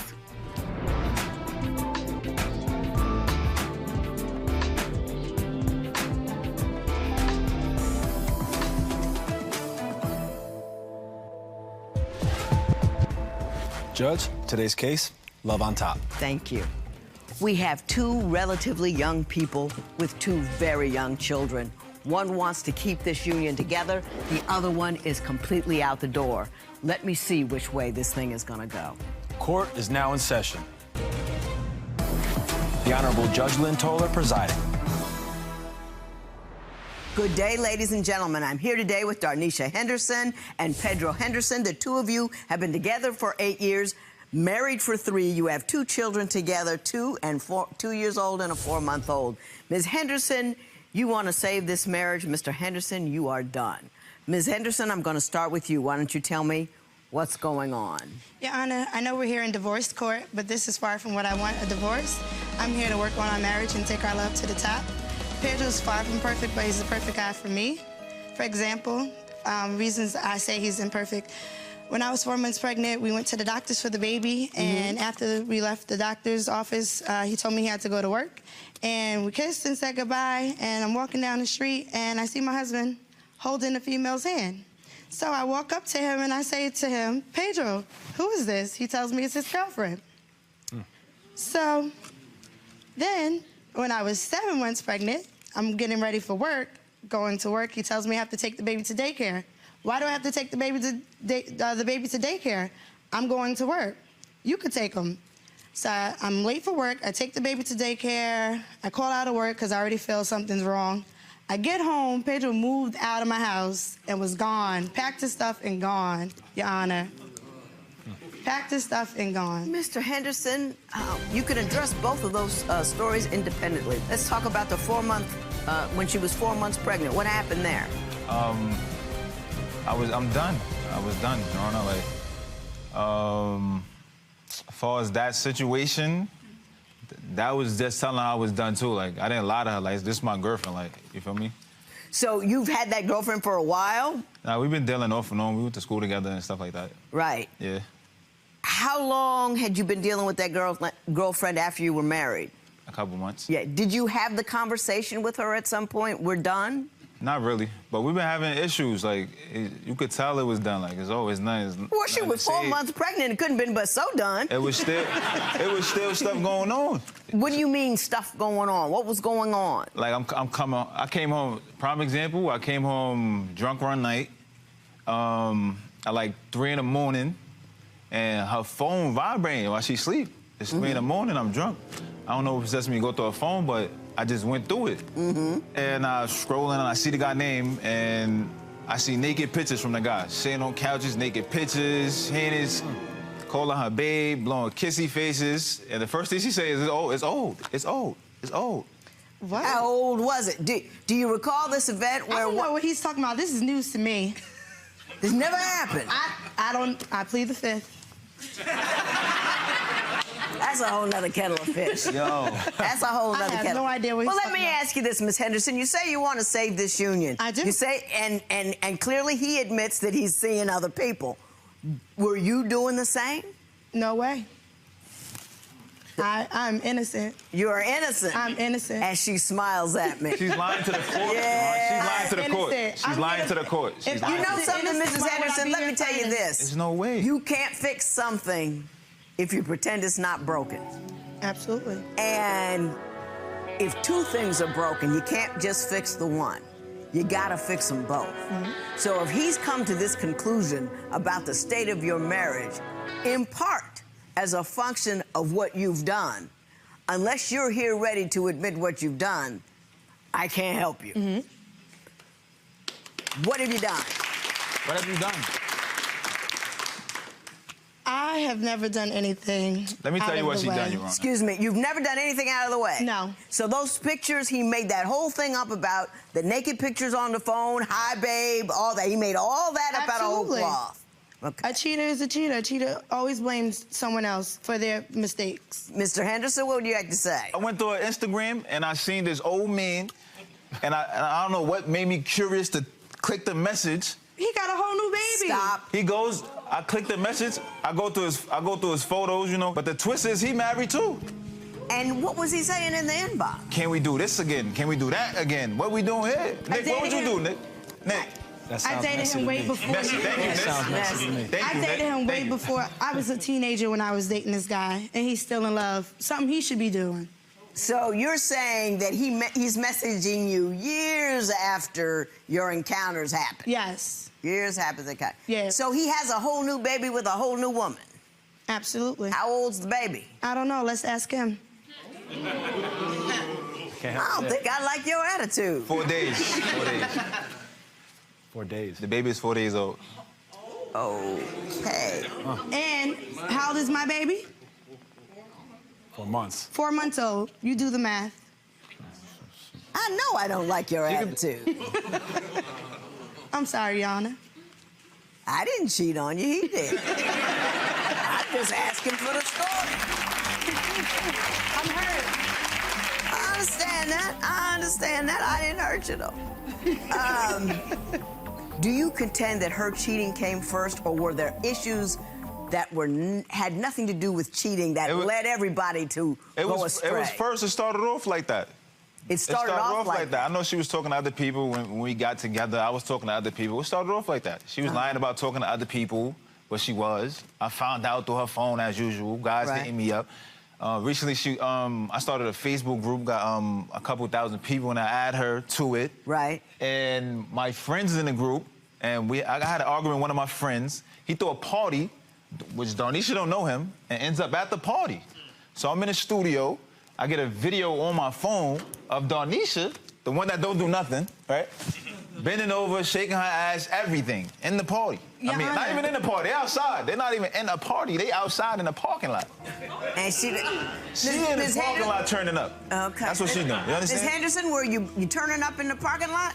I had been drinking. I hadn't eaten anything.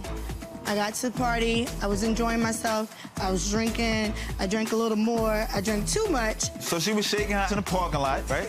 Right. She ended up spending the night at my friend's house. I was drunk. And then leaving in the morning time hit the wall? and put it on Facebook.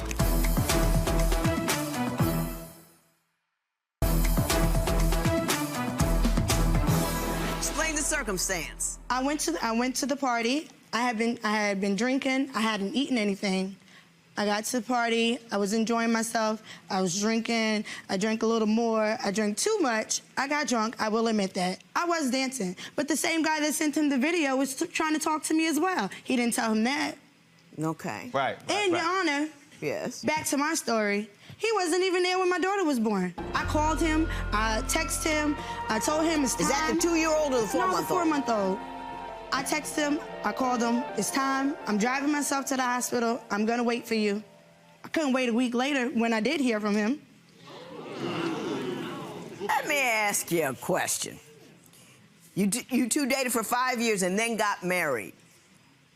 Was there any point in time in which you both believed that you were both faithful and marriage was a good idea? When we got married. Couple months. For a couple months? It felt good.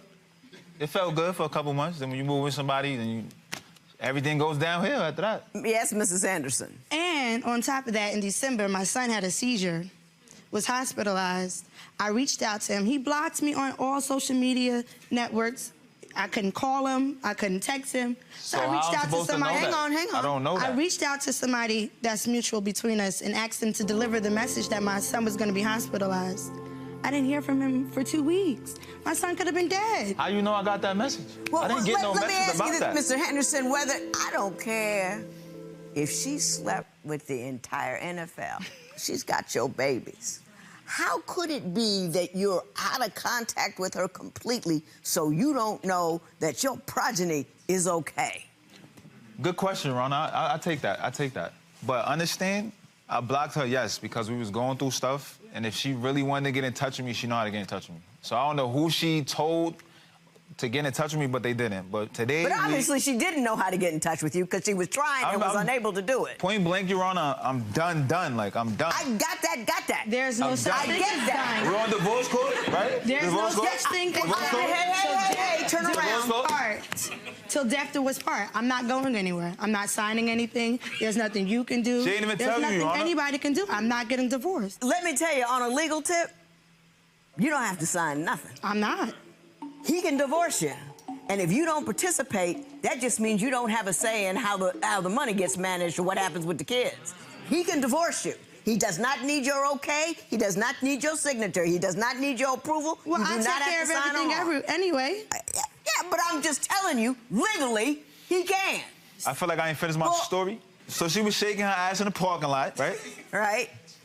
This is my friend. I gotta stress the fact that this is my friend. Darnisha does not know her. Mr. Henderson. Darnisha don't know my friends. She ended up spending the night at my friend's house. I was drunk. What And you want then me to leaving drive in the morning to time hit the wall? and put it on Facebook for the world to see. Like, you feel what I'm saying? Like, that's crazy. How you like that? You worried about social media. You didn't I'm say not anything worried when about people social was media. I'm worried about my wife being at a party with my When he mistakenly friend sent me a that sex she does video not that he know. was in. He mistakenly sent you a sex video he was in. Yes, he mistakenly sent me a sex video he was in. Your Honor, I have text messages. Okay.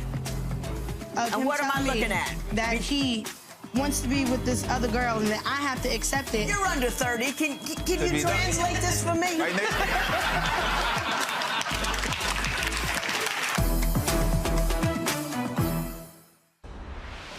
Y'all were never really serious, were you? No, we were.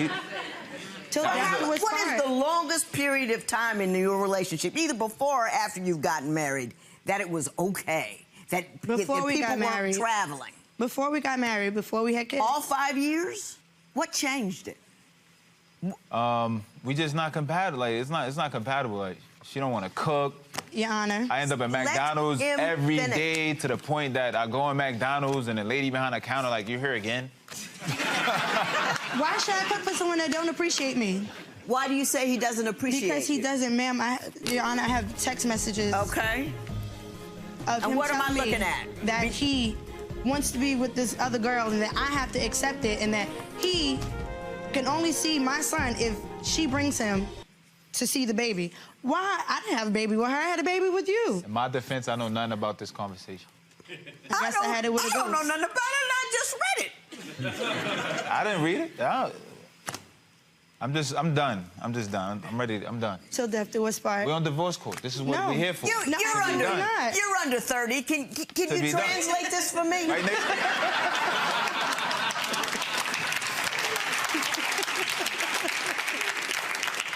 Who's talking to whom and what are they saying? I'm just trying to get out there and not have no bull stuff. Okay. Well, I get that part. All right, I'm moving on. My wish. I was gonna help him, Your Honor. Yeah, this is I don't even. You don't even. You ain't even there. Yeah, I got no idea. You got nothing? No. Well, send it over there to him. Tell him if he can tell me what's transpired. Let's start here. What do you got? You don't know either. Huh? Just give me a cleaned up version. This supposed to be me from my profile. Somebody wrote her on my profile. Writing to whom? This is my girlfriend. Writing to her on my profile. So they're beefing on your profile. Right. She's writing her from my page. That's me right there. She's writing her. Wants to drive me out there tomorrow, whatever. She's just telling her, setting up arrangements for me to pick the baby unacceptable. up. Which Darnisha don't want to give me the baby and take her Am I the wife or is she Brooklyn. The wife? She don't want me to bring the baby to my house. I got you. You want to look at that again? No, I'm good. I'm good. You want your Exhibit A? I'll take that. Exhibit A? No, I want you to get your act together. That's what I want. Exhibit A. Down the drain. Exhibit A. What are you trying to save? What do you think will be different? And how do you think it will become different? Your Honor, if I take all the cheating and all the bad things away from Pedro. He's the perfect guy. He's catering, he's nurturing, he's good with the kids. You know, like, he's the perfect guy. He is. He doesn't come to see the baby be born. I said if I take away all the cheating, all the negativity. If you take away all the negativity from Satan, he's a good guy. What is that? I knew that was coming to that. That's crazy. That doesn't make any sense to me. I felt that You coming. can't help who you love. I'm in love with him. You can't help who you love, but you can't help who you live with. You can't help what you do. You can't help how many babies you have. You can't make a decision that, despite the fact that you love somebody, that person may not be good for you and that you ought to do something else. But we took vows. I understand that. And I take them very seriously. I'm done, Your Honor. I'm done. You hear me, Nick? I just want to be a good wife and a great mother to my kids. Understanding, Ms. Henderson, if I could not broker a peace, which clearly is not going to happen, that you want $4,769 from Mr. Henderson. You say that it's his portion of the bills for 3 months. Why don't you explain to me why you're asking for these sums?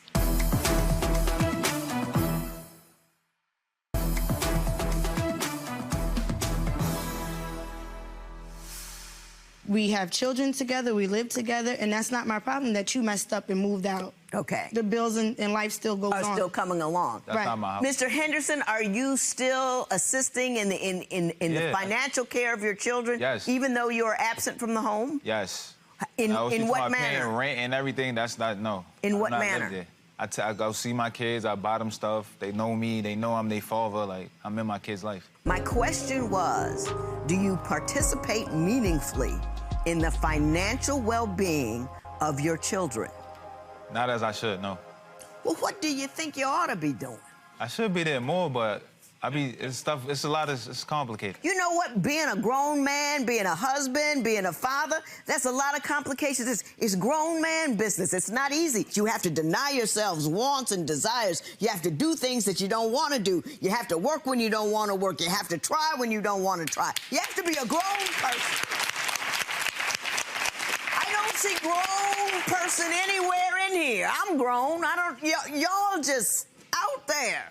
Let me ask you this. You say it's $4,700. That's for 3 months, correct? He owes me his life. See? That's why I can't get along, because she think like that, Your Honor. That's why. I owe my life. How else am I supposed to think I'm hurt? Mrs. Henderson, you're not the first woman to get hurt. You won't be the last. Now, you're asking me for almost $5,000, and you don't have the common sense to come correct. Now, I'm not a silly person, so if you're owed the money, I'm going to give it to you no matter what your attitude is, because the law is the law, unless you act so foolish that I can't get to it and I have to put you out. I can put you out whenever I get ready. Okay. So you clear about what's happening here? Ma'am. Do you believe that you have any financial obligation to this woman? As far as my kids, yes. I don't know about her housing situation, paying bills. I don't. You know, they go to daycare. I don't live there. Do you doubt that she goes to daycare every day? No, I don't doubt that. I know they do. You know they do. How much is their daycare monthly?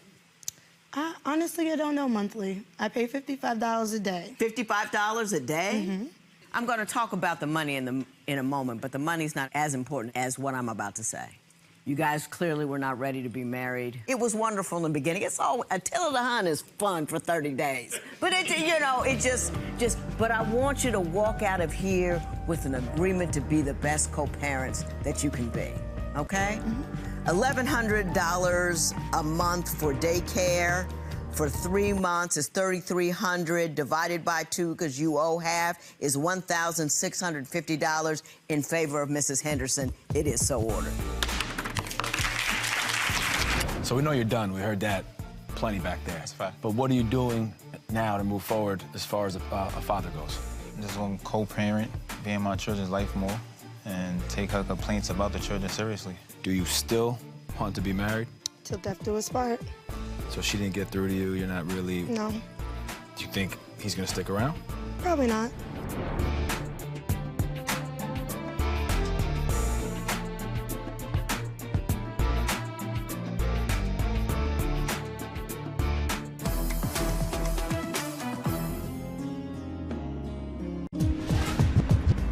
Judge, this is the case of Alpha Girl. We have a couple here today with a multitude of issues. Flirting, spending, all the way to racism. Let's see if we can resolve one or two. Court is now in session. The Honorable Judge Lynn Toler presiding. Good day, ladies and gentlemen. I'm here today with Crystal Price and Caleb Price. Mr. and Mrs. Price, you have been together for 5 years, married for 2, and you have 2 children together. You do not want to be together anymore. You, Mrs. Price, you're asking for something for Mr. Price, which we'll talk about a little later. But before we get there, Mrs. Price, I'm going to start with you. Why don't you tell me a little bit about your relationship and how we got here today? Well, Your Honor, first of all, you're looking ravishingly beautiful today. You're even prettier in person. So, but aside from that... It's not going to help her, by the way. I got you. No, flattery will get me nowhere. However, I just want to let you know I have a husband who didn't decide to marry me until my dad passed away. Well, Your Honor, real quick, that's not the whole truth. I was 2 months before her dad passed away, I actually asked him for his blessing because I'm a man who is respectful and I want to do the right thing. And then... You want to do the right thing? 1 second, I'm Hang talking, on, please. let him finish, let him finish. I was like... so 2 months before he died, you went to him and asked for her hand in marriage. Yes, and it was something that we didn't know he was going to pass away or anything. And then look at her. She's not a common person. She's unique. So I can't go to a regular jewelry store and just buy a random ring. It can go for anyone. I actually went online and custom built a ring specifically for her, as unique as her. Did you get a custom-built ring from him? I honestly don't know. I didn't ask. Ooh, that was chilly. Oh, yeah. I mean, chilly. No, I'm saying, Mrs. Price, let me ask you this. Was your father sick? Did everybody know that he was going to pass soon? Yes. Why is that his fault? That you didn't get married soon enough? Well, because we all knew he was going to die. Even he himself knew he was going to die. I mean, we're believers in Jesus Christ. We love the Lord. And even he told me several times on several occasions, I'm ready to go be with the Lord. I'm tired of fighting. He had congestive heart failure. He had multiple sclerosis. He had 2 shoulder replacements and a knee replacement. He was already kind of getting around in a wheelchair and with a walker. So had you asked Mr. Price to say, hey, let's do the wedding now, and he dragged his feet? Well, that's the thing he's not even telling you, because he wanted to procrastinate because he wanted a big wedding. I was I'm also not procrastinating because also the entire time when I asked her father for his blessing for marriage and everything, it was already ordered and it was being shipping and made. So I can't do anything about the manufacturing or the shipping because I can't rush that. I have no control over it. So it was just extremely bad that the ring actually showed up the same day after her father died. I don't see dragging your feet. I see a guy who was trying to do something really special and really nice. The timing just didn't work out. Right, but the thing is, Your Honor, if he's sitting at home dying of cancer and the doctor's like, oh, well, you have 6 months to live, I'm not going to sit up here and plan a trip to Tahiti a year from now if I know you're going to be dead. So did you say, let's do it right now because I'm afraid he might pass away? Yeah, he knew he was going to die. He's like, well, we didn't even know he was going to die. Like, that's not the question I asked you. I asked you, did you specifically say to him, let's go ahead and get married right now because I'm afraid he's going to go before we do? Yes. I was saying, when she did that, the ring was already made and being shipped. And that's literally the only thing I was waiting for because I just wanted her to have But you keep trying to make it about the ring, and it's not about the ring, though. No, I mean, but I just wanted it because I just wanted to show If she had picked a date and said, show up on that date, would you have showed up? Yes. I think you would have showed up. And then after her father passed away, all we did was go to the Justice of Peace. We didn't even have a big wedding. We just went straight to the courthouse and got married. Well, why would I want to have a big wedding whenever my father's not here to give me away because now he's in the ground? I mean, that wasn't the whole point. The whole point of that was just because it's hard to lose a father or a mother. Lost both of mine. I understand all of that. But you gotta put the hurt where it belongs. And it doesn't belong on his shoulders. It just doesn't. And if you do believe in Jesus, and if you do believe in God, he sees you, he feels you, he knows you, he's in your heart. So that little, does it take 8 seconds to get down the aisle? That doesn't define your marriage. It doesn't define his love for you. Just doesn't. Thank you. Mr. Price, you say she's a spendaholic. Why don't you tell me about that? Spendaholic. So, like, anything she wants, and she wants it then. It's her way or no way. So one fine example is actually on basically is one day, okay, I'm sorry, I'm stuttering a little bit, but give me a minute. Don't interrupt, but thank you. She just spent a holiday because one day she broke her phone and everything and literally only went one day without a phone. And I told her we weren't gonna get her a phone because I had to make a payment on a ticket that I had. And it was coming up because I didn't want to get any letter coming back saying I had to go back to court for that same situation I already tried to finish. Well, the next day, she went and actually got the phone, and I wasn't able to make my payment. So it ended up, at the end, still getting my letter.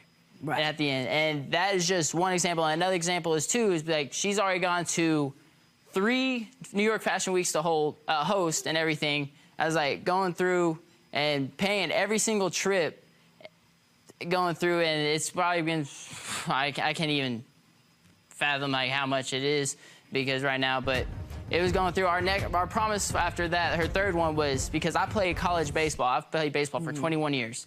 But who did you get to meet whenever we went to New York Fashion Week? Charles Davis, a retired NBA basketball. Right, and who did that help? You. That helped me because he gave me information. Don't just make it seem like it's all about me. Oh, no, I'm getting to that point because actually the point is after that third trip, we were actually going to save up money so I can go to a baseball tryout. And what are we doing again? But were is a past tense word. And I still haven't gone to the tryout. But were is a past tense word, though. We were, but we didn't. Yes, we haven't because all the money is being spent on you. This coming up 8th. It's being spent on me? Yes, really? Because this coming up 8th, you're going back to New York, and you're actually going back on your promise about me going to a baseball tryout. Because I played baseball for 21 years. But it's funny because whenever we were supposed to go, you didn't want to go, though, because you're like, well, I have to work. And I'm like, well, if you want to go pro, why didn't you just take off? Why didn't you show more determination? Because you got to have the money to actually go and travel places. If I don't have the money to go and travel to these tryouts, I can't go. But I mean, if you want to be successful, you're supposed to do whatever it takes. But how are we going to do whatever it takes when you don't have the money to go everywhere? All right. So. No, I like this conversation. It really clarified everything for me about what's going on. Tell me about the $100 worth of eyelashes. She comes back with 20 pairs of eyelashes.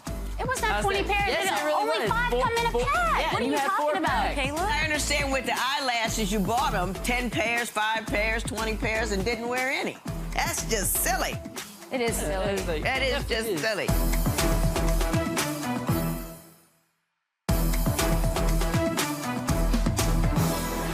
Tell me about the eyelashes. Somebody. He's always complaining about me spending money on eyelashes. Well, you go and buy about 20 pairs at a time. You're always flattered when strangers tell you how hot your wife is, though. Oh, of course. I love the way you look. Somebody tell me about the eyelashes. All right, well, Your Honor, one time actually going to the store, she went, I'm going to go buy some foundation and everything for her makeup. And then next thing I know, she comes back with 20 pairs of eyelashes. It was not 20 pairs. Yes, it really only was. 5 come in a pack. Yeah, what are you talking about, packs. Caleb? 4 or 5 packs. I don't even know why they even Here we named go. him This is your makeup He's not even as holy as the guy in the Bible, so. Oh, yeah. There's the shoes as she goes. Keep going, keep going, keep going. I was like, all cute. Yeah, if you notice, Your Honor. But about every other week. But you don't appreciate about me. But every other week, you want to get a new pair of heels for work, and you don't even wear them to work. But I understand with the eyelashes, you bought them 10 pairs, 5 pairs, 20 pairs, and didn't wear any. Oh, yeah, she said that was too natural looking for her. No. So why did you buy so many before you knew whether or not you liked the style? Okay, it was a style, because I was wanting to try something new. It was like, you know, virginity. So you got to slowly move into it. You get one to see if you like it, so you don't waste money. That's just silly. It is silly. That is just silly. What is you say his family's racist. Yeah. And that it's something that you can see and feel. Why don't you tell me some stories about why you feel they're that way? So we went over to one of Caleb's family members' houses one day because we went to church to praise the Lord because it was Sunday, you know. We just got to get that out of the way, hear the word, all that good stuff. And then we just went over to this family member's house after church, and she's just like, well, oh my God, I haven't seen the baby. And keep in mind, this is the family member he told me that refers to black people as colored folk. Okay. Colored folk. Yeah. Probably so. So automatically I went in with my guard up. I mean, my baby's beautiful. I mean, both my daughters are gorgeous. So it's just kind of like... Yeah. I mean, he has family members that hate on him for being one of the most attractive people in the family, so I'm just like, whoa. You know, my guard was up. Anyway, so we go in, and she's like, well, I want to, you know, hold baby, whatever. Now, keep in mind, this particular family member, while she was holding my baby, the baby was only 2 months old at that time. And so the baby, she was kind of like, you know, looking like she was a little bit of an epileptic or something like that. You know what I'm saying? She didn't have her. Didn't have a good grip. She's my kid, but you know, I talk about her a little bit because she was just looking like, right. You know, so I'm just like, I go, and she's like, "What's wrong with you?" And I'm like, "Can you hold her head, please?" She gonna look at me and say, "She can hold her head up." No. I was like, "Child, you gonna be having trouble holding your head up if you don't hold my baby's head right." Yeah. I say. Although I'm down with the sentiment, the delivery could have been a little better. I will say that. I don't know how it could have been better, Your Honor. I really don't. Does Mr. Price not stand up for you with... I don't get racism out of that. Give me a racism. That's just a clumsy, you know, irresponsible person, but give me the racism part. We'll go out to the bar and everything, especially when we first got together, and she would go and hop from table to table because she tells me that she uses her looks to get free drinks. Sad thing is, though, she's the only one drinking those drinks. Would you find it problematic if he was in a bar or a restaurant and was going around flirting and getting women to buy him drinks?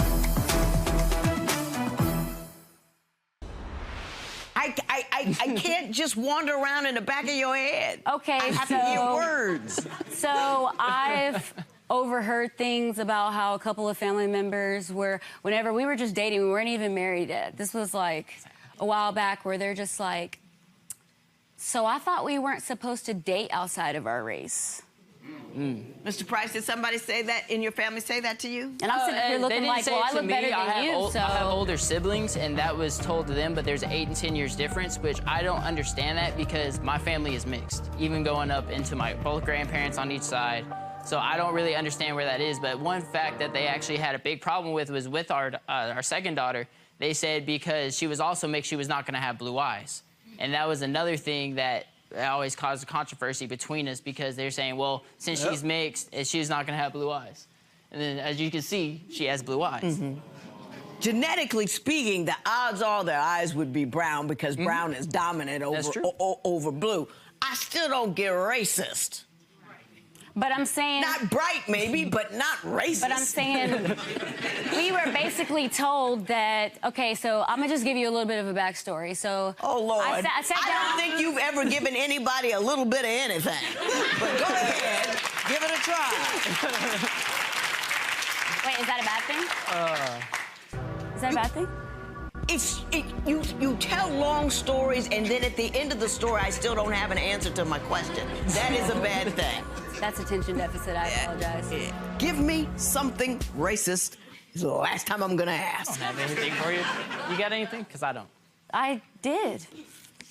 Okay, I mean. She told me it was impossible to have a baby with colored eyes because I'm black. And that's a genetic... The probability was that she was right because brown is dominant over blue. She did not know the entire genetic understanding of it's a random and a 25% chance. It hit on that. I don't see that as racist. If you ain't got another story, we'll move on to something else. We can. Let's do it.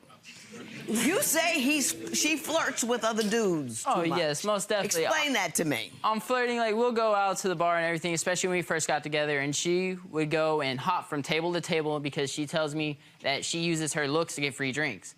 Sad thing is, though, she's the only one drinking those drinks, and I'm going to be by myself. First of all, why are you lying, though? I'm not lying. It's true. Because whenever I manipulated somebody into buying me 2 drinks and gave one to you, you didn't have an issue with it. Yeah, because that was the one time out of like 20. Then I taught you how to get free stuff through the drive-thru. How do you get free stuff out of the drive-thru? How do you do that? That's just personal knowledge. I just want to know. You can do it too, Your Honor. Well, explain it to me. Just being overly nice to people, honestly. Because some people will mistake that as flirting, even if you don't really mean it. Would you find it problematic if he was in a bar or a restaurant and was going around flirting and getting women to buy him drinks? Would Not at all. That wouldn't bother you at all? Because if this chick buys him 2 shots, he's going to come back over to me and give me the other shot, and then we're going to take them together. Right. So why would I... Do you feel badly at all about misleading other people as to your interest in them for financial gain? Well, when you put it like that, it makes me sound like a gold digger, and I've always worked for my money. I didn't say anything about what other things you did. I described the activity you were engaged in and asked you if you had any negative feelings about manipulating other people's feelings for financial gain.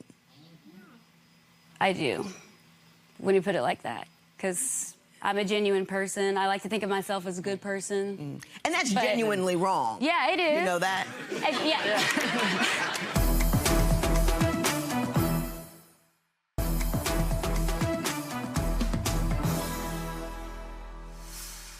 You said you want $100 from him because he didn't buy you a puppy you wanted. Oh, no. Your Honor. We agreed on the puppy, Your Honor. She got a puppy, and the reason she went out after and immediately bought the puppy after I got a fish tank. The only reason I have a fish tank is because... Oh, yeah. That's too cute. And then, like, her father had fish and everything, and I wanted to get a fish tank so she could have, like, something that her father liked in the house My father no longer has anything because he's deceased. I understand that, but that was one of his hobbies. He enjoyed fish, so I just wanted to give that comfort back to you. Okay. All right. And then afterwards... I'm all done. You're not getting $100. Okay. I'm going to say that right now. You're just not getting $100. And I'm going to say something. I'm going to say a couple of things, actually. To you. You a lucky woman. Okay. You married a man who overlooks arrogance, rudeness, ignorance, who's with a woman who manipulates people, doesn't see a problem with it, is so obsessed with her looks that she hasn't thought about her dignity. And he loves you. You got problems with other people because you got problems. He loves you, and he loves you the way he is, and everybody can like what they want to like. But let me ask you this. Please don't deliver this to your girls. Do you have 2 daughters? I do. Don't deliver that to your girls. It's not a good look, and it will not serve them well. I don't think so either.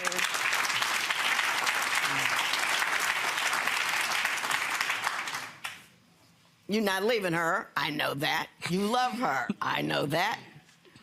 You love those babies. I know that as well. They do. I can't help you any more than I have. I've said what I've had to say. I don't know if you have the urge to defend her or not, but don't. You know what I mean? But don't. Because everybody can get better. You know, I can get better, you could get better, and she might need to get a little better. Self-improvement. I never said I didn't need to get better. I didn't say you didn't. You got an attitude. It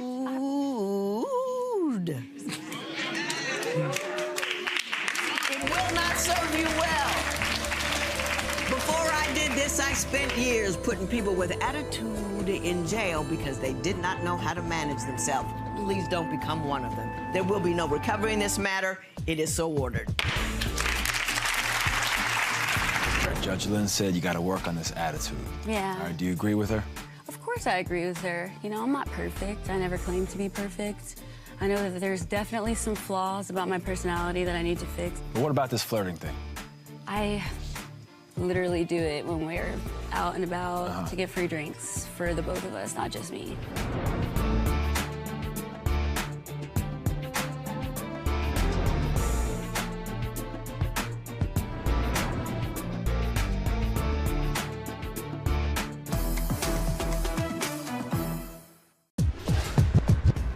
Judge, this is the case of the ex. First, they were creeping with each other. Then they got with each other. Now, they don't like each other.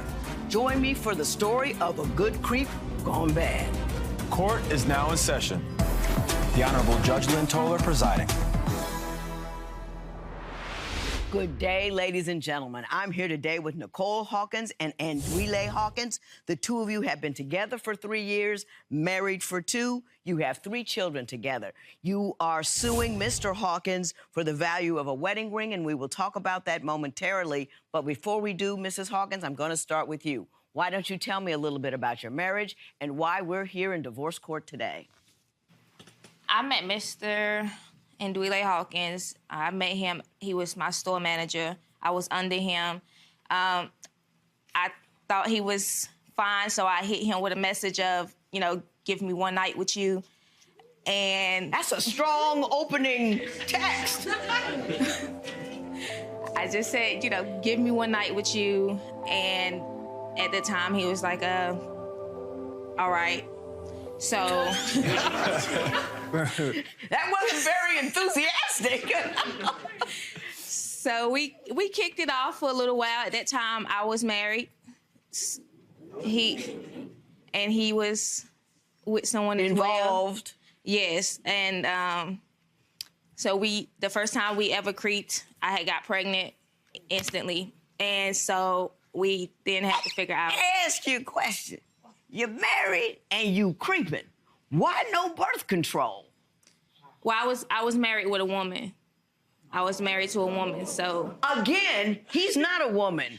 You're married, you're creeping, why no birth control? Lord have mercy. Mr. Hawkins, is that an accurate reflection of the way the two of you got together? Somewhat, ma'am. Yeah, you have a different slant on that story at all? Just a little bit. All right. Please. So I was the store manager, I was the store manager of the store, and Nicole was one of my attractive associates, I agree. And like she said, out of the blue one day, I got the text, and it was to say, just give me one night, and I said, oh, really? And I said, okay. And it did get to that place where we did get intimate. It wasn't instantly, as she says. I don't think we created a child that same night, but we were talking and, you creeping and right. There was getting together here and there. Absolutely. So yeah, and then eventually. Well, let me ask you. You knew you were creeping. Yeah. Why didn't you do something about the birth control situation? Well, I mean, everybody knows how that works now, right? Absolutely, you're correct. When she was speaking with me and telling me that she was with a woman, and previously I haven't been pregnant in years, and this, that, and the third. Because she's with women. But no, not just because she's with women, but just was making it seem like everything inside of here is asleep and it ain't working no more. That's what she was just presuming it to me. So I mean. Everything's asleep. Nothing's been awoken a while from previous situations. Why didn't you think you could get pregnant? Get pregnant so soon, being that I wasn't with a man for a long time. Look, I don't believe that either. I don't believe that I either. wasn't thinking of birth control. I don't believe that either. Because she wasn't stopping me. I wasn't getting stopped, so it's... You okay? I don't know. Woo! Oh! Okay. I've recovered. Good. So then what happened when you found out you were pregnant? What happened then?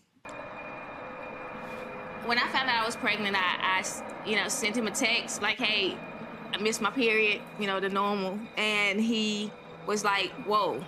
And I was like, is that a good thing? And he was like, we'll figure it out. Then I told him, I'm not finna be no side chick. But you signed up for side chick status, right? I left my wife to be with this man. I wanted a family. I couldn't have that family with my ex-wife. Right. So when I did get pregnant, I was excited. I wasn't thinking of being no side chick or thinking of my ex-wife at the time. I was just happy I was pregnant. So let me ask you this. You were still with somebody else when she got pregnant? That's correct. Tell me what happened about the ex and the phone calls. Early beginning with Nicole and I, from even the first child being instantly born, everything was cool. Great connection, great affection, great time together. Nicole and I had a great partnership, okay? And I don't know if it was complacency or, hey, I got a great man, I can just fall back from doing all that stuff I've been doing or was consistently doing. And it got to a point where anything of my needs, or I come home and express things to her, or frustrations of work, frustrations with life, frustrations with anything, I'll just quit. Or I'll just snap on them. I'll just tell them this, that, and the third. And it just was almost like, this is your answer to something? Well, give me an example of a this, that, and the third conversation. Well, this, that, and the third is I could say, man, I'm real frustrated with this situation at work. This keeps happening. Right. Man, I don't know what I need to do. I don't know. Baby, this is frustrating me. And I help you find another job. But that's... And it's almost just like, find another job? I said, it's almost just like, that's not securing me. Like, I'm just like, listen to me. Right. And then give me an answer. Give me some encouragement. Right, exactly. Where I just get back up and say, let's go. Now, Ms. Hawkins, what is your take on that? he doesn't get that. Not everyone handles it his way. Like you Nobody tell likes me, to hear support? You tell me that you're frustrated with a job. Instantly, what's gonna make you feel better? Let's go get a new job. Or what? You don't think things through very well. When certain things are frustrating, so you talk about the frustration. You don't just say, "Oh, to forget it, get a new job." And with me on that, Or Mrs. identify Hawkins? the issue itself I or am. whatever's going on. What is your problem with the ex? You had a problem. Some deep stuff was going on with the ex. I want to hear about that. I get the phone call, "Hey, what's going on?" And I said, "What you talking about?" He left his what's watch. going on? I said, He left his watch, and I found inappropriate pictures of his ex and him talking down on me to his ex. What kind of inappropriate pictures? I have some right here. Oh, I'd love to see that.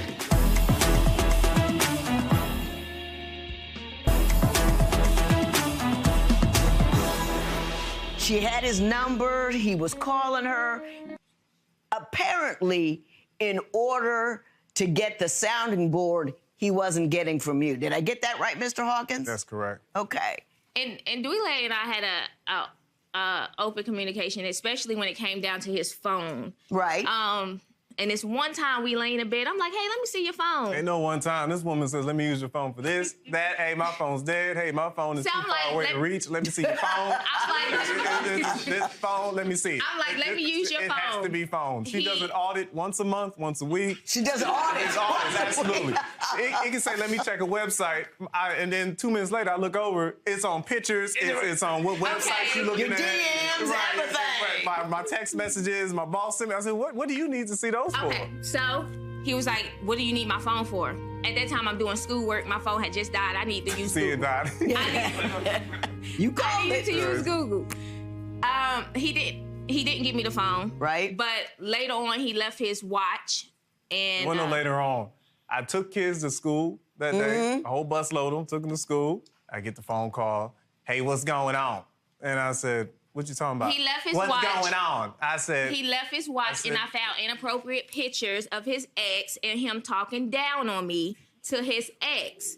What kind of inappropriate pictures? I have some right here. Oh, if you want to see it. I'd love to see that.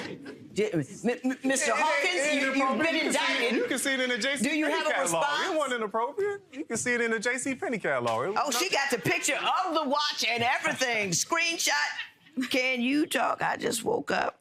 She left me with the kids. Shaking my head. Oh, long message. You did. I really honestly felt like there was no need to try to creep with an ex that I was willing to have a threesome with. Because at the end of the day, Well, that's a wrinkle in the story. There was no need to try to creep. I was willing to do it. But now Did you tell him you were willing to do it? Nicole ain't willing to do that. knew it. Nicole is the He most knew it. selfish, Me and her was sending selfish person inappropriate ever. text messages Selfish to person each that other. I can't even go. We went to a strip club together one time, and we went together. And the lady was gonna give me a dance. My wife came over talking about, "I can do that for you. Don't give her no money. She is." And I'm like, "Wait a minute, this is what this lady does. This is her service." I gave her $20 And she in comes over ones. here, and she comes over here and interrupts the dance. This woman does not allow anything. She's selfish. Now for her, it's cake and eat it too, ice cream, toppings, you name it. Sprinkles, everything. You name it. The little feather dust, she got it. Anything, that's hers. She gets it. Well, did she Anything discuss having a threesome with you and your ex? Yes. She discussed it at I times. I said, did. "Nah, I'm good." Because at the time, it was like the energy with I'm that good, ex let at me the time. creep. I said, I'm "No." good, It was not let me- cool. Yeah, it was not cool. But once again, that was something she wanted to do, and it was like, Because she let's likes roll. women too. And she But likes he women. didn't want to do it right away. He wanted to wait till I wasn't into her anymore and let me try it on my own. Like, that's what he was on. Let him try. He wanted to sleep with her on his own without you? Absolutely. No, that's what you're assuming. Absolutely. So these were inappropriate. You were creeping behind her back with the woman that you were creeping with. Oh, wait a minute. Let me get my creep together. You were with a woman, you were creeping with that woman, you got this woman, and you went back to a reverse creep with the first woman that you were with when you started creeping with her. Did I get that right? If you have it in writing, I could probably validate that, but I think that is somewhat correct. Somewhat correct. Yeah. I'm in the ballpark, at You're least. on the block, yes, ma'am.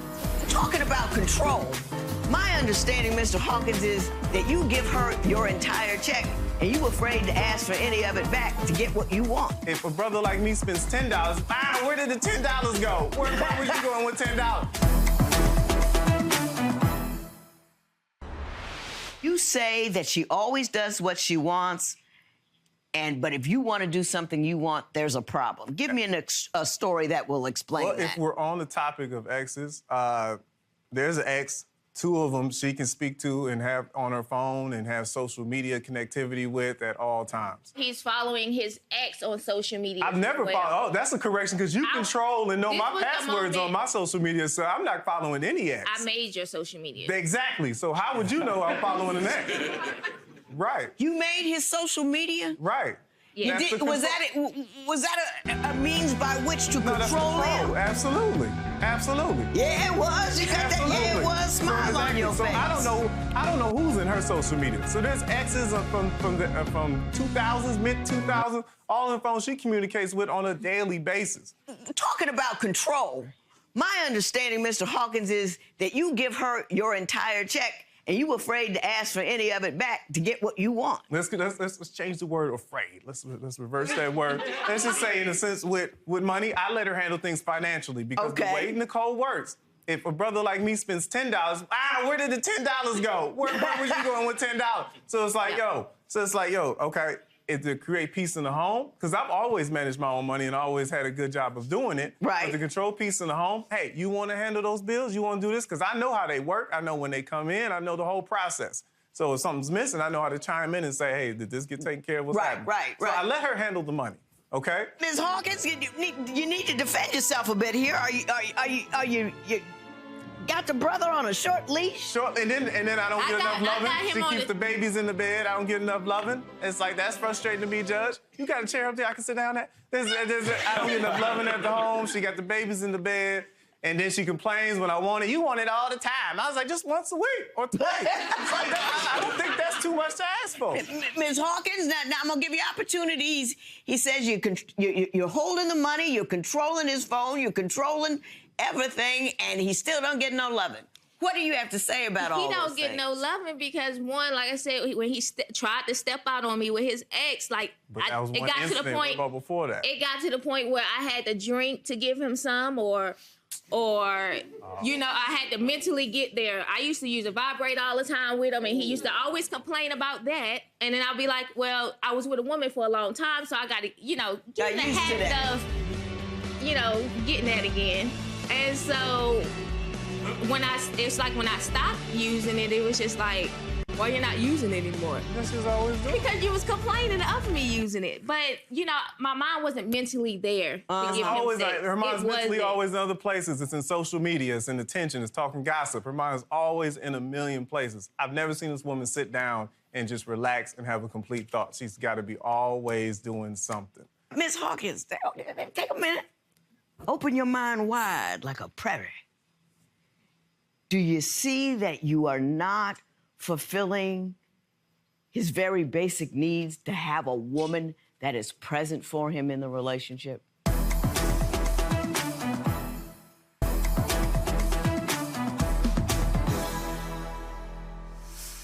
He created a lot of insecurities with me, like when he stepped out with his ex. Well, tell me about the stepping out. What happened? Because you seem upset about it, I can tell. What happened? Just seeing those messages in his phone. These messages, the ones I saw? And there was more, but that was all I could screenshot. But just seeing the messages in his phone was like, why are you talking about me to her? Telling her you're willing to leave me to be with her, as if your situation is going to get any better, being that it was vice versa. Like I was doing the same thing. You went out with a guy. You went out with a guy, the same ex I was talking about. It's almost just like, so... Did you go out with a guy? I did.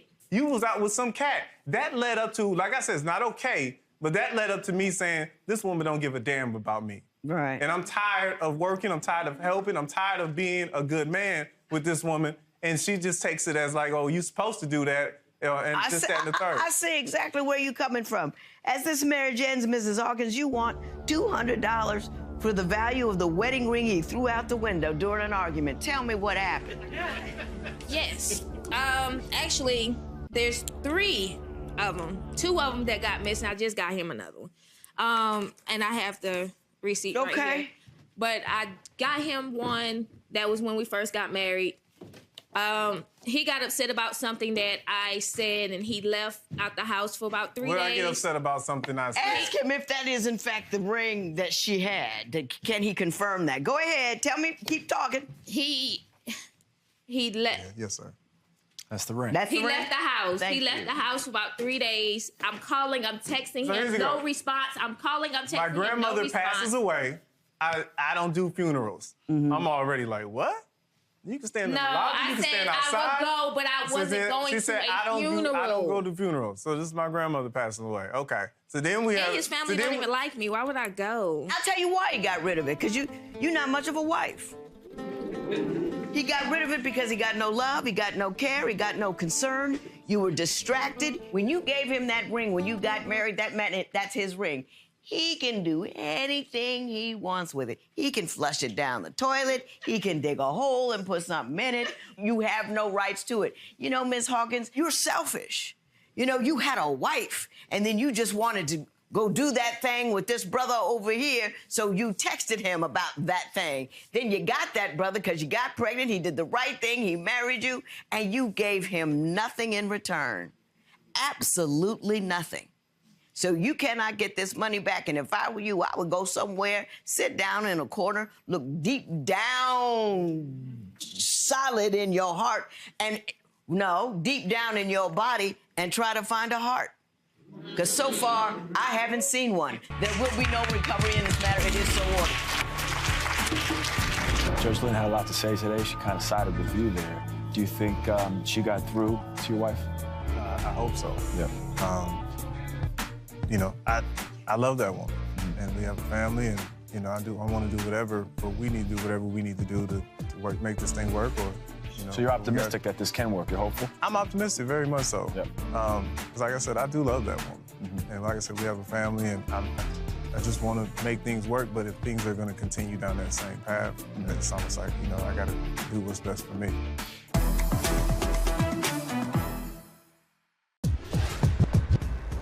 Judge, today's case is Forever My Lady.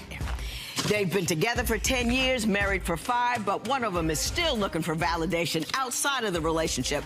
Let's see if we can figure out why. Court is now in session. The Honorable Judge Lynn Toler presiding. Good day, ladies and gentlemen. I'm here today with Tamara Johnson and Jasmine Johnson. The two of you have been together for 10 years, married for the last 5. You do not want to be together anymore, and this is a hard one. They're fighting over custody of Cookie, the Shih Tzu dog. I'm going to start with you, Tamara. I'm going to call you Tamara since you're both Mrs. Johnson. Why don't you tell me a little bit about your relationship and how you've ended up in divorce court here today? Well, Judge, today I'm here basically to save my marriage. We've been together for 10 years. We've been married for 5 years. And recently, I seen her texting with a guy that she works with on her laptop. I was, snooping on her laptop, and I seen that. I'm not trying to compete with no man, and I'm not trying to lose my wife to no man. To no man. Okay. Let me ask you this. What kind of things was she saying on those texts that make you believe it's something more than work-related? Well, she was like, hey, handsome. He was like, hey, beautiful. Do you think I can give me a hug before I get ready to leave? You want to meet me in my car? Things like that. That's inappropriate. Jasmine, what do you have to say about that? Okay, I mean, I know I'm a married woman, and I understand that I shouldn't be doing those things. However, I just feel like, it was all innocent. I didn't have any intentions with the guy. The fact that they was texting back and forth, like, why y'all even exchange numbers? You know, I mean, I'm not. I mean, if you flirting, that's fine. Flirt at work, that's fine. You know, but y'all exchange numbers. You took it back. You took it outside of the workplace, in the home, and began to get. Answer her question. I mean, it's true, and I apologized up and down for it. Like, I told her that it wasn't anything, it wasn't nothing between me and the guy. Like, I mean, to me, it was just all innocent. Like, I didn't think anything of it. I probably should have thought more of it. A little more of it. I mean, if she would have done the same thing to you, you would have found that inappropriate as well, right? I would have been upset. Okay. Is this the only thing you've caught her doing? Because it was uncool, but a couple of years back, she was texting a friend that she went to school with. Well, she thought she was texting her. She was actually texting the girl's wife or fiance, whoever she was. But right. So she sent nude pictures of her breasts to the girl, and what the girl did with that was we was at my mom's house in Texas on Christmas, and I had posted a picture of the Christmas tree. So the girl sent all the friends that was liking my picture, and when she sent that, she started going and putting the picture of her breasts in their inboxes. So they calling me. I got a friend that was calling me, and she was like, "Where you at? You sitting down? I got your woman's boobs in my inbox." Exactly. Jasmine, can you explain that? I thought I was texting a friend, so everything was innocent. Like, nah. I thought I was texting the girl that I went to get a dictionary and look up innocent for her and hand it over. Because I don't think she knows what it means. Do you feel like you're not getting enough? What's behind all of this innocent flirting? What's up with you? I have low self-esteem. I feel like I'm suffering from it. And so with my wife, you know, working out, she's losing weight, looking good. And I just feel like, you know, at some point I'm going to lose her. And you're not. I mean, I don't want that. And not saying that me going out and me, you know, talking to other people is making the situation better, because it's not. But you're pursuing the feeling of being wanted. Yes. Is that what you're telling me? Yes. But not because your wife doesn't show you that she wants you, correct? No, she shows me. And when things like that happen, like, she just blow off. She get angry. Like, she go literally from 0 to 100. Like, I mean, well, when you say 0 to 100, give me an example of something that has happened. I was out with one of my friends, and she called me home, and she was like, "Hey, you need to come home." And I was like, "Is everything okay?" And then, like, she was just like, "You need to get here." And I'm like, "Okay." So I get to the house, walking into the door, I hear, like, loud music, and I'm like, "Okay, are we about to have a party or something? Like, what's going on?" And she's standing there, laptop wide open, and, like, we stood in the doorway for, like, 2 hours of her just basically yelling and coming at me, calling me out my name, saying that, you know, I'm just like her exes. She broke up all our pictures in the house. It was literally glass, like, from the living room to the dining room to our room, like, everywhere. Tamara, did that happen? Yes. I mean, I understand. How often does that? Does that only happen when you flirt, or does she just generally has a bad temper? This actually was the time that it's like it went ridiculous. This was the time that it went overboard. That's because it but went any like other that. Time, no, let me talk. Any other time, like, she's angry, but I can tell, like, the tension in her voice probably. But she doesn't blow up. But she don't blow up. Like, it's kind of a, you know, we kind of separate, and then, like, we could come back, talk about it, and then everything okay. But this time, it was like she was just yelling and blowing up for no. Well, no, it might have been a buildup of tension. Do you see what I'm saying? If you're doing this on the regular, you know, and she swallows it, says a little something, not only swallows it, says a little something, swallow. Eventually, you get full, and the next thing you know, it just all comes back up. Jasmine, do you feel like she's out of step or out of place with the people that you run with, or is that just something she feels?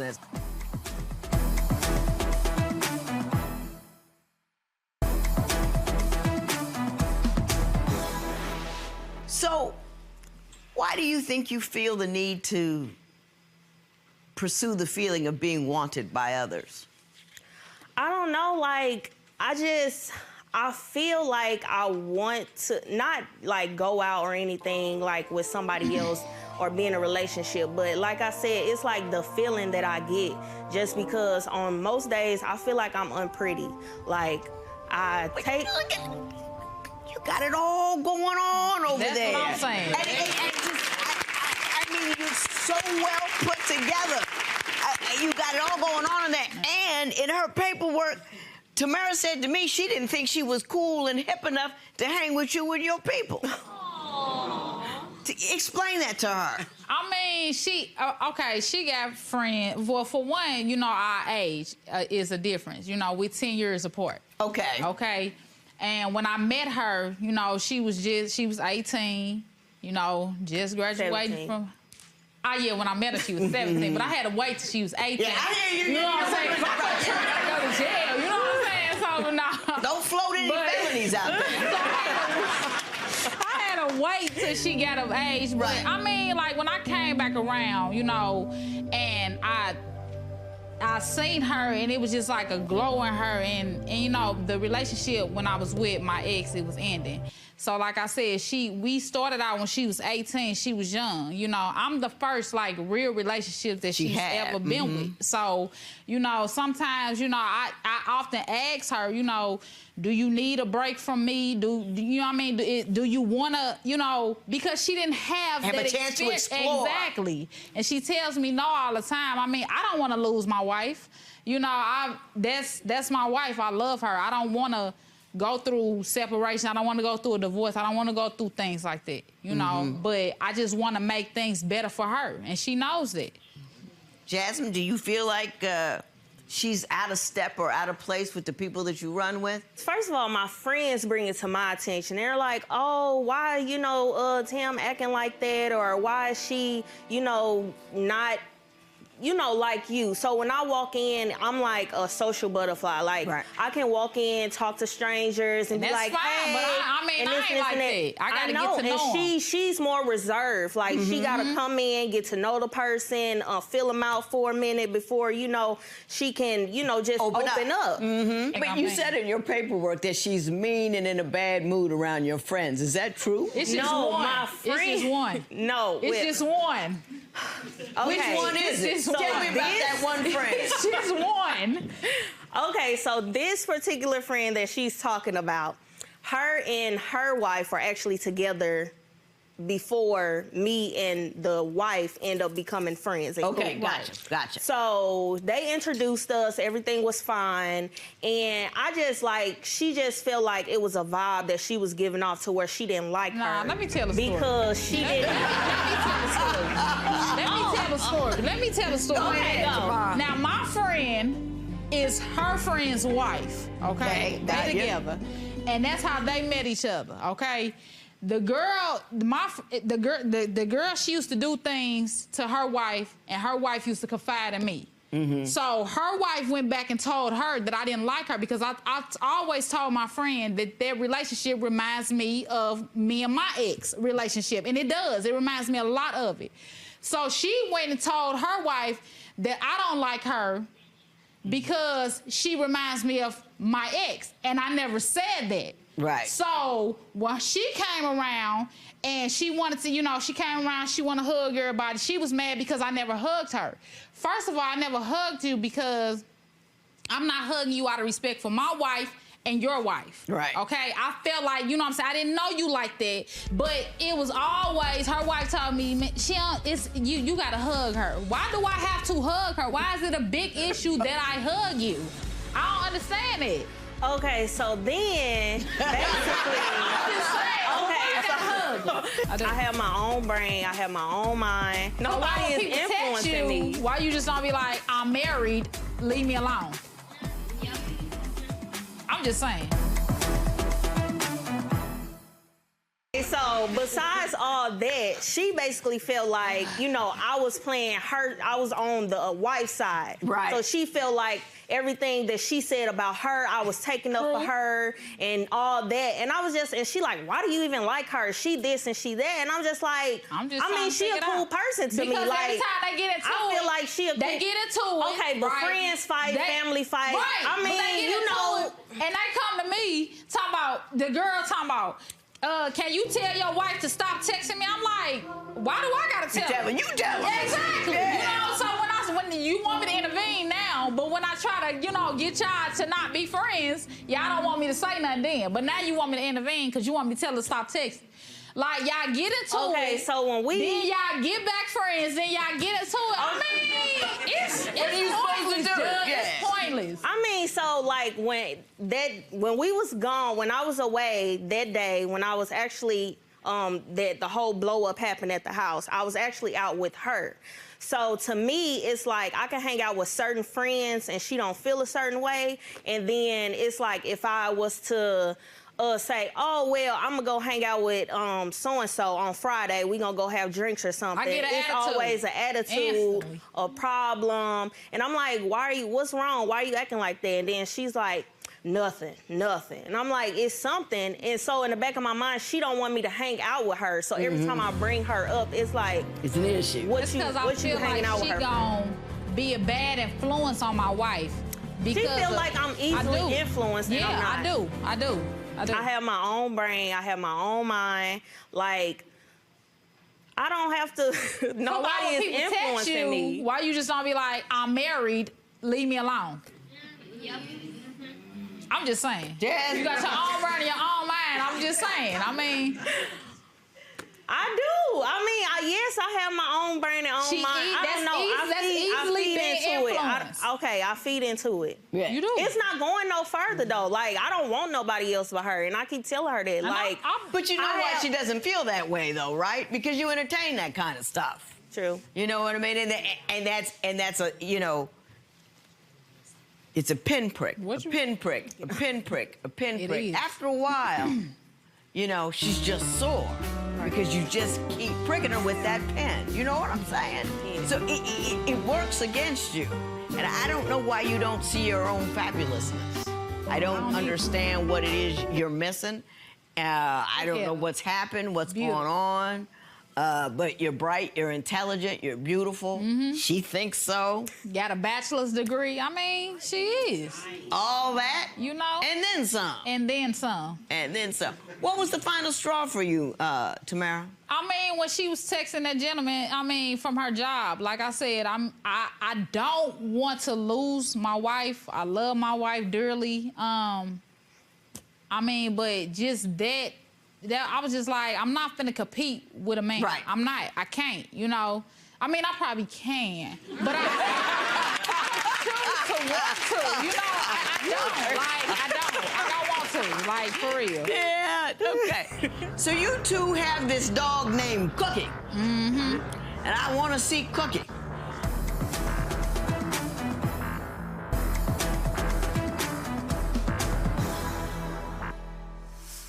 So you two have this dog named Cookie. And I want to see Cookie.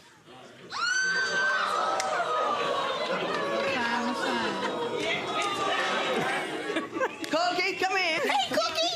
Hey, Cookie, how you doing, sweetie? Yes. Oh.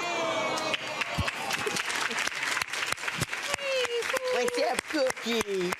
How did you guys come to get Cookie?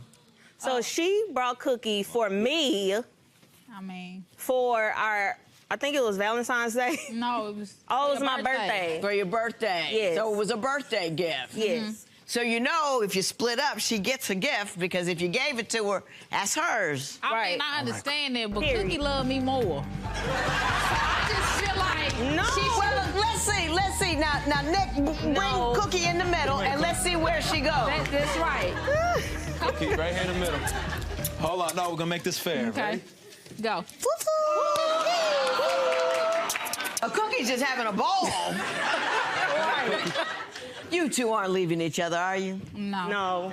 I don't want to. Can I talk to you, Jasmine? Yeah.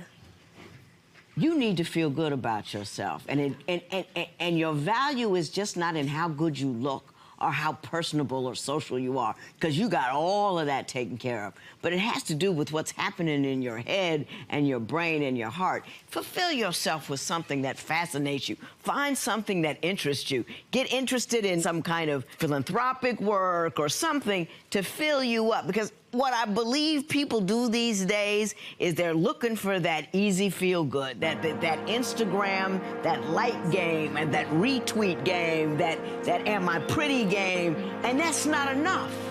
At the end of the day, it's never, ever going to be enough, and we've lost the value of depth and being interesting. Everybody's an expert on everything just because they have an opinion and a platform, and it doesn't make you, you know what I mean? So you go pursue those things that fill you up, because you already got beauty. You already got love. All you need is to be interesting to yourself, because if you're interesting to yourself, well, nobody else need to see your boobs. You guys are going to be together. You both love cooking. Cookie loves the both of you. There will be no recovery in this matter. It is so ordered. What's your reaction today after hearing what Judge Lynn had to say? So I feel like she gave me some great advice. I'm gonna go back and I'm gonna, you know, get myself together, and me and my wife are still gonna be together.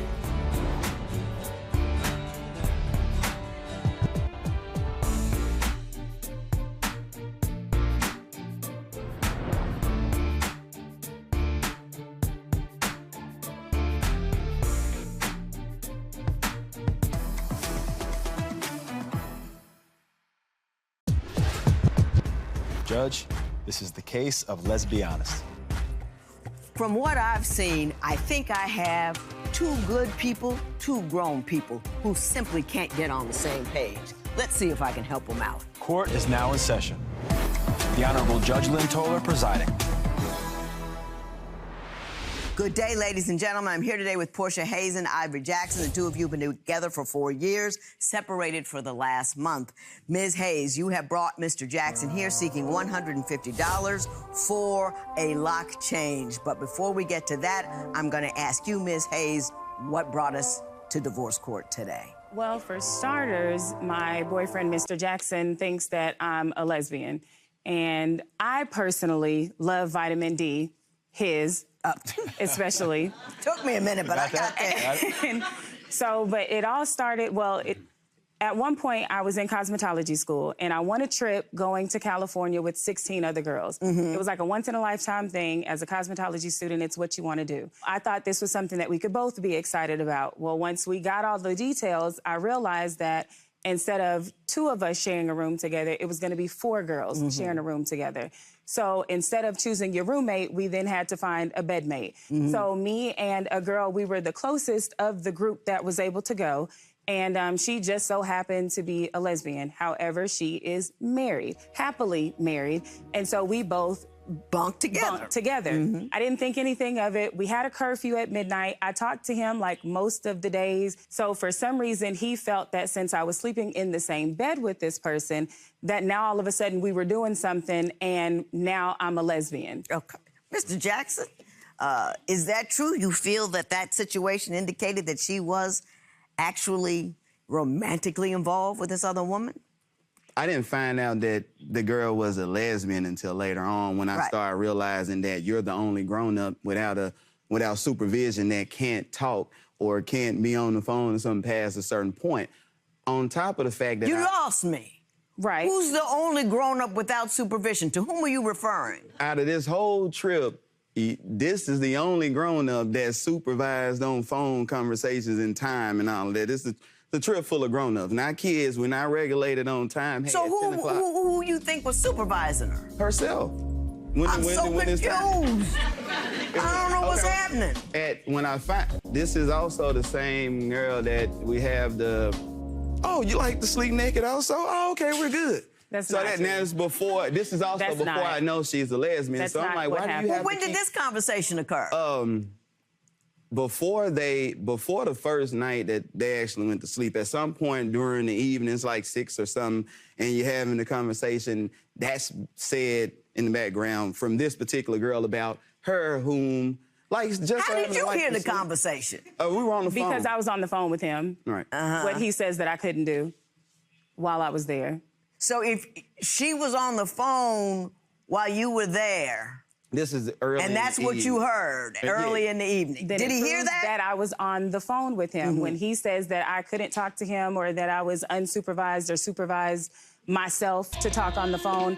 Clearly, I was on the phone at some point with him for him to even hear anything that's going on. I'm always on the phone, too, before I go do something. But however, he knew that... What makes you think that she did something? That's the part I don't get. Here's the... You had that... First of all, you made, like, one of the other girls, I'm glad I'm not such and such because she's in the room with lesbians. That's what the whole room is saying. No, Before you weren't. tell me that the girl that you're laying in the bed naked with is a lesbian, same girl that's done made comments and all of this stuff about you, I find out after the fact. There's also another... Now, I don't have a problem with lesbians or anything, but I do know a lot of straight women that if there's another bed available, then I will lay in that bed and I choose to lay in the one with the lesbian who ain't told me about it all. And every time it's time to lay in the bed naked, then we on curfew. He's referring to a couch bed. Me personally, I'm not gonna sleep on the couch if I can sleep in a bed. If I know that she's like, that's not my cup of tea. I don't knock it, but like I said, it's not your thing. It's not my thing. So then I'm going to sleep in the bed with someone. We're friends. We're like it wasn't like it wasn't sexual. And we were both clothed. Friends. And again, like I said, she's married. So that's why I'm like, I don't understand. And then furthermore, I have another friend where we went out.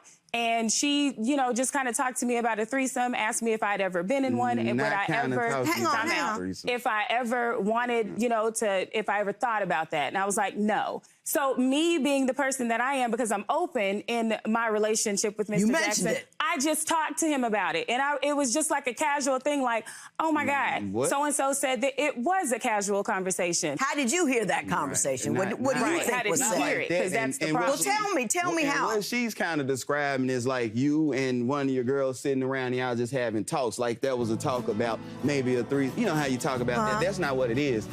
You were brought to the club with the girl and the dude who's supposed to be having a threesome who's touching your breast. Hang on, let him finish. Who's allowed to touch your breast and all of this. You had no problem with the person trying. This is supposed to be your friend trying to advance you to this guy right here. No problem with that. You didn't just come to me like, hey, baby, let's talk. This happened in the club. That ain't how we got to that. That came up in a side conversation. Just like such and such, I was asking. And this one time such and such took me there. Right. Now I'm waiting. But you know what, Mr. Jackson, let me say something about it. If she brought something up just out of the blue in a side conversation, she ain't gonna bring up something she did wrong out of the blue in a side conversation. Not out the blue, like, and just tell me. No, it was something that led to you didn't offer this information. I know. So she just kind of this information. Now, the information that I'm getting about the situation didn't come via you volunteering it either. This is in messages. It wasn't. It was. When I first brought it. But do you think she did anything wrong? So then he comes in the room and sees that my demeanor is different. So his first thing is like, what's wrong with you? My response was, I don't want to talk about it right now. I don't want to talk about it. I kept pushing it off. And he was like, no, what's wrong? And I was like, nothing. He looks at his phone and the first thing he says is, oh, you went through my phone?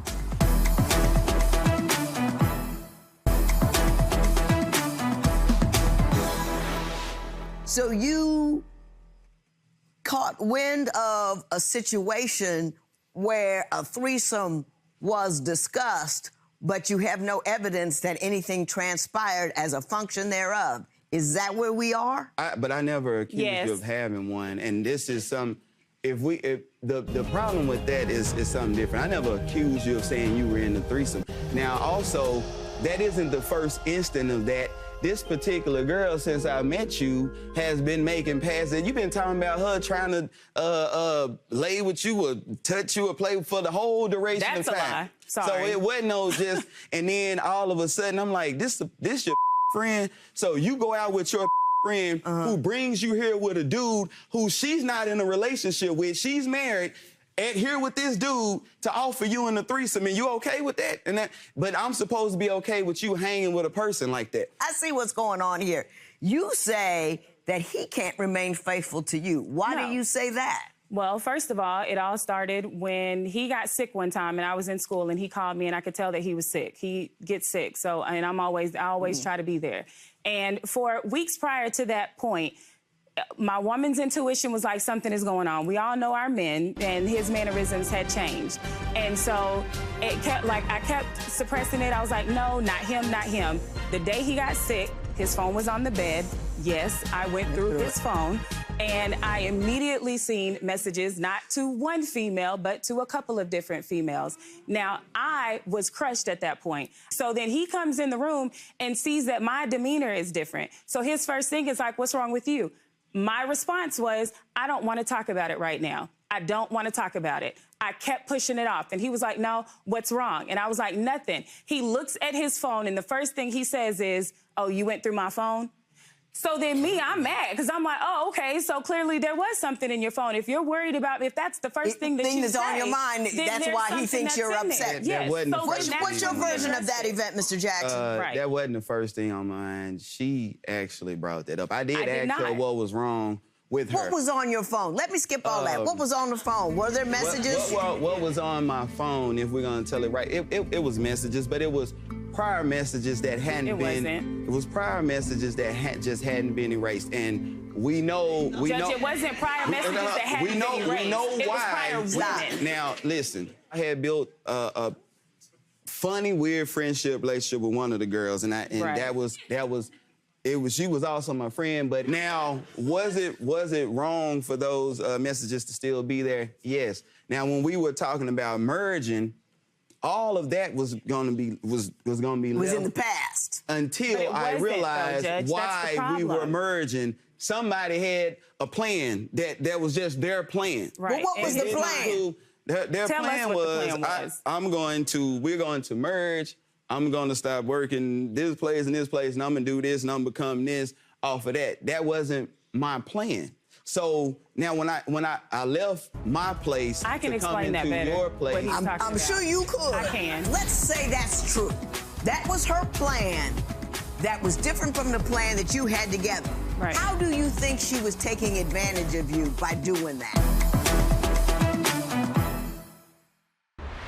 We were supposed to be moving in together, and I was going to cosmetology school. Now, he feels I didn't know that. Hang on. Let her tell it, because I'm not with you at all. I wanted him to move in with me so that then I could go part-time, go to cosmetology school. His money would help and all of that. So he that thought was written down. He thought that it was a manipulative intent to it. However, he did not move in until a month after I went part-time at my job. And I will say I was taking care of my household with my part-time job, going to cosmetology school full-time, and taking care of my 3 children. So, yes, I was. I was definitely doing all of that by myself. You guys had some logistical differences about when you guys, where you going to move and when. I'm not quite sure where it becomes sinister on her behalf. And can you explain it concretely? That specific plan was her plan written down, not us moving into a house, merging in our relationship. That was your written down plan that you were going to do. Down because we were not living together. We did not discuss me moving. But I understand. Let me ask you this. Let's say that's true. That was her plan. That was different from the plan that you had together. Right. How do you think she was taking advantage of you by doing that? Who's taking advantage? Because in how we needed to proceed financially, that just set us back because I'm thinking we're on this path. I'm not thinking we're on the path now where it's going to be work less and do this and da-da-da till you get to where you're going. However, let me stop. Yeah. Ain't playing. What I think you're saying is you think she hoodwinked you into helping her finance going to cosmetology school by pulling you in her house, working less, and going to school and having you pay the freight. Is that right? Now, that's a little extreme, but that is also what she does. Yes, that's what it is. It's exactly what. Look, but this was my thing. If we moved in together, our expenses would be cut in half. So then it would be money that we could put aside to move into another house. That was my whole thing. Okay, I got it. Why do you have a problem doing that? Hey, I'm done.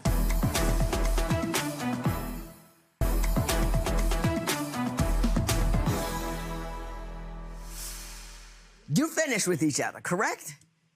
That's why we're here. So, Ms. Hayes, I understand you want $150 from him because of the locks being changed in the house. Why don't you explain why you want that sum of money? Well, because if he would just trust me in this situation, then he wouldn't have had to move out. I wouldn't have to get the locks changed or any of that. So it's like if I'm gonna have to pay for it, and you're the reason why we're having to do why we're splitting, then you need to pay for the money. Let me ask you, Mr. Jackson, are you looking to split or are you looking to fix? The reality of this situation is when we go home, we're still in real life. So I can't sit up here now. As we got here, I was like, look, I'm done with this. We're steady getting into it or whatever. But is anything the final straw? So if it's something is that strong, if it can be, that's also the reason why we're here. I didn't have to come here to say, I'm done. We came here to see if you could hear something and say, you may have, look, I don't really hear anything. I've heard a lot of cases. Y'all don't seem to be so at odds that something can't be fixed. So I'm actually here in an attempt to maybe hear something from you. But like, here's what you need to hear. Here's what you need to hear, okay? Okay. You know, I've been a lawyer since 1984.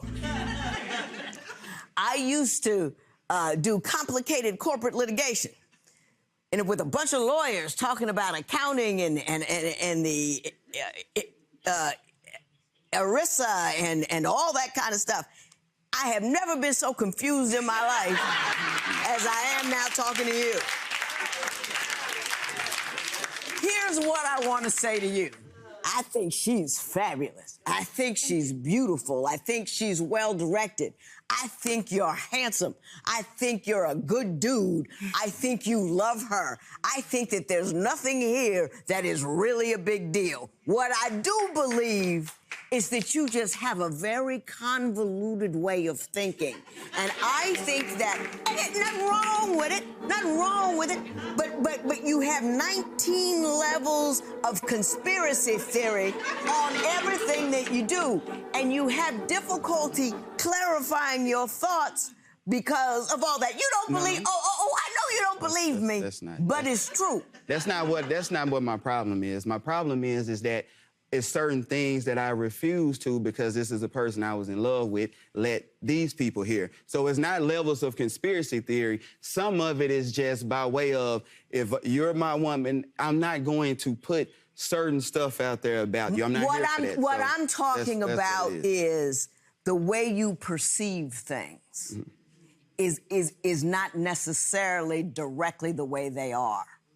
I'm leaving out details. Yeah.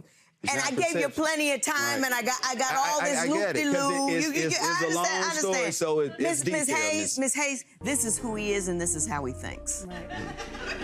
And you have to make an intelligent decision about, are you capable of living with someone who thinks that way and has that very concentrated inward circular situation going on with whatever he sees. You can't fix how he is who he is. You get the guy you pick, not the one you think he should be. So you got to make an intelligent decision about, is this something you can cope with? Right. Because I don't think you did anything wrong. I just think that, you know, life happens and he sees it through a prism as opposed to glasses. You with me? Yeah. You're not a bad dude. Oh, that's good. You're not a bad dude. I mean, that's bad what you described. No, it's not. Yes, it is. No, let me tell you. Let me say this, and then I'm gonna leave because you misunderstand me. I'm a complicated chick. When I married my husband, he said he had no ideas of the multi-levels of weird he would have to ride with me. Because that's the way I think. I think in photon bursts. But he decided to stay because he liked me. All I'm saying is you have a certain way of thinking, and you need to decide whether or not you can live with it. There'll be no recovery in this matter. It is so ordered.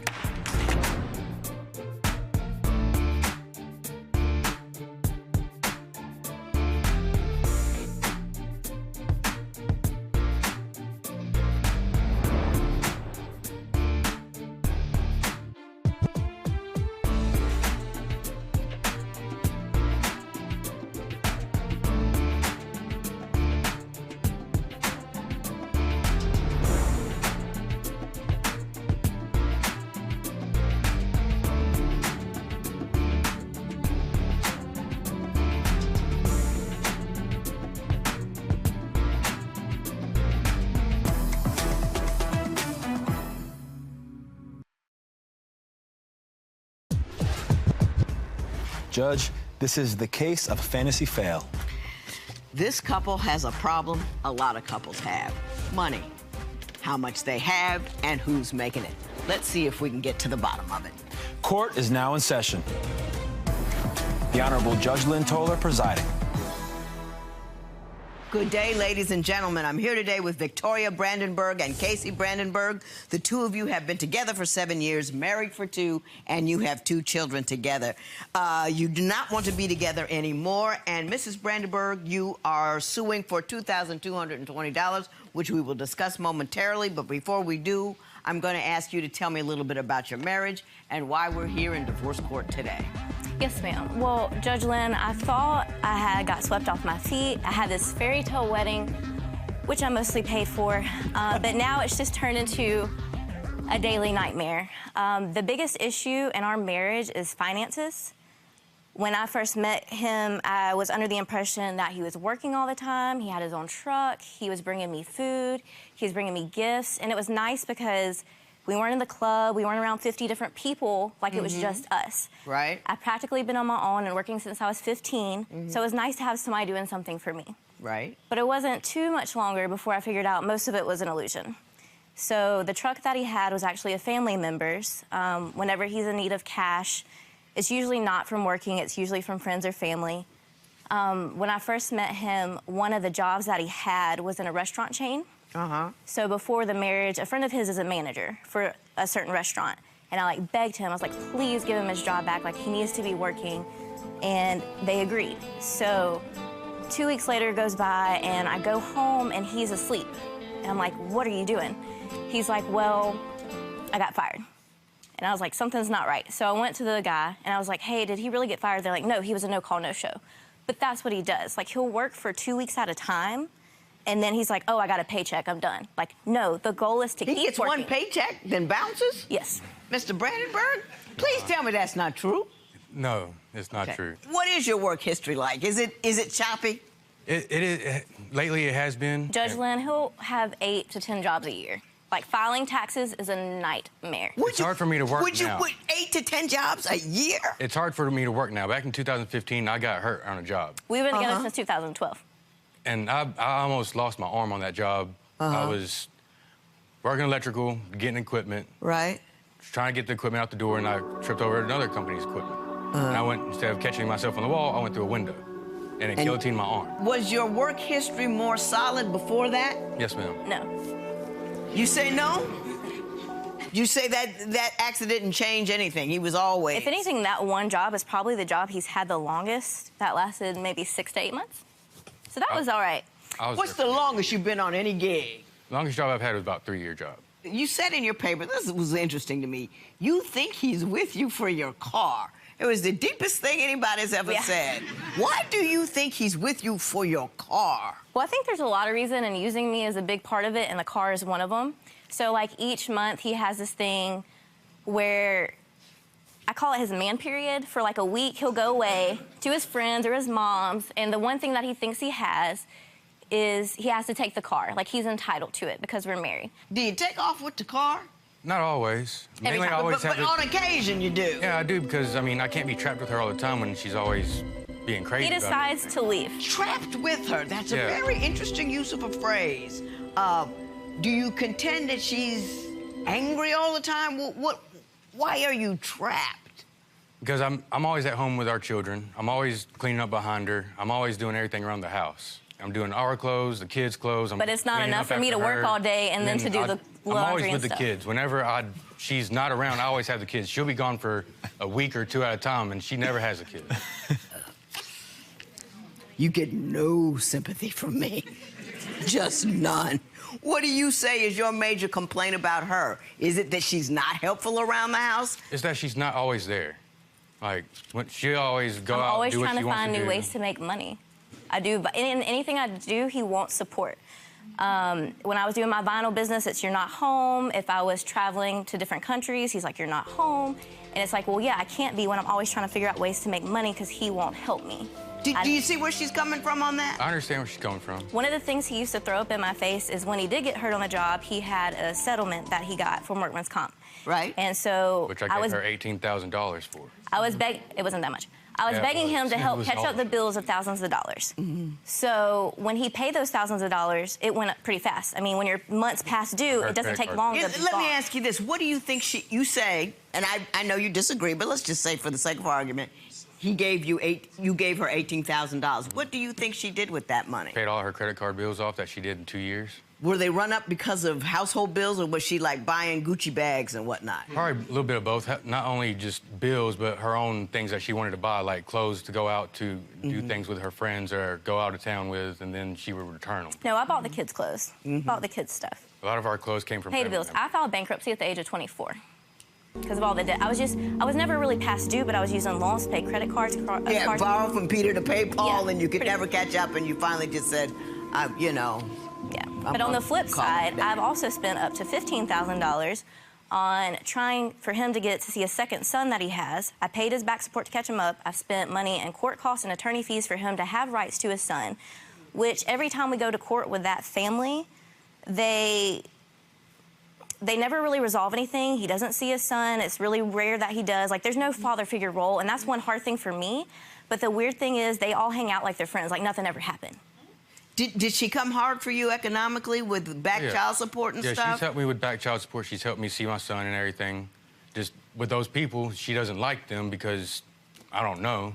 Well, she's spending a lot of money trying to get you to see the kid. I understand. And like, I love being able to see my son. I hang out with them because my son's there. And it's not just that he's there. The guy that is the father figure of him now, me and him went to school. I mean, if it was that copacetic, why'd she have to pay $15,000 in child support and all of that? She didn't pay $15,000. It wasn't that much. But she paid a lot. Yeah, but she really got back when she took 18 grand from me. But you're married and you have kids and you guys have bills. How do you call that? Like I gave her money. It was like you're contributing to your household. I don't get your point of view on that. He wants to buy a car, like an old Mustang. And those things take so much to fix up and like repair. He wants a project. And so he throws it in my face. He's like, well, I'm always taking your car because I could have had the money to buy my own car. Well, it's like, okay, let's go back to the past 7 years when I was paying all the bills and split that in half. And at the end of the day, you still owe me money.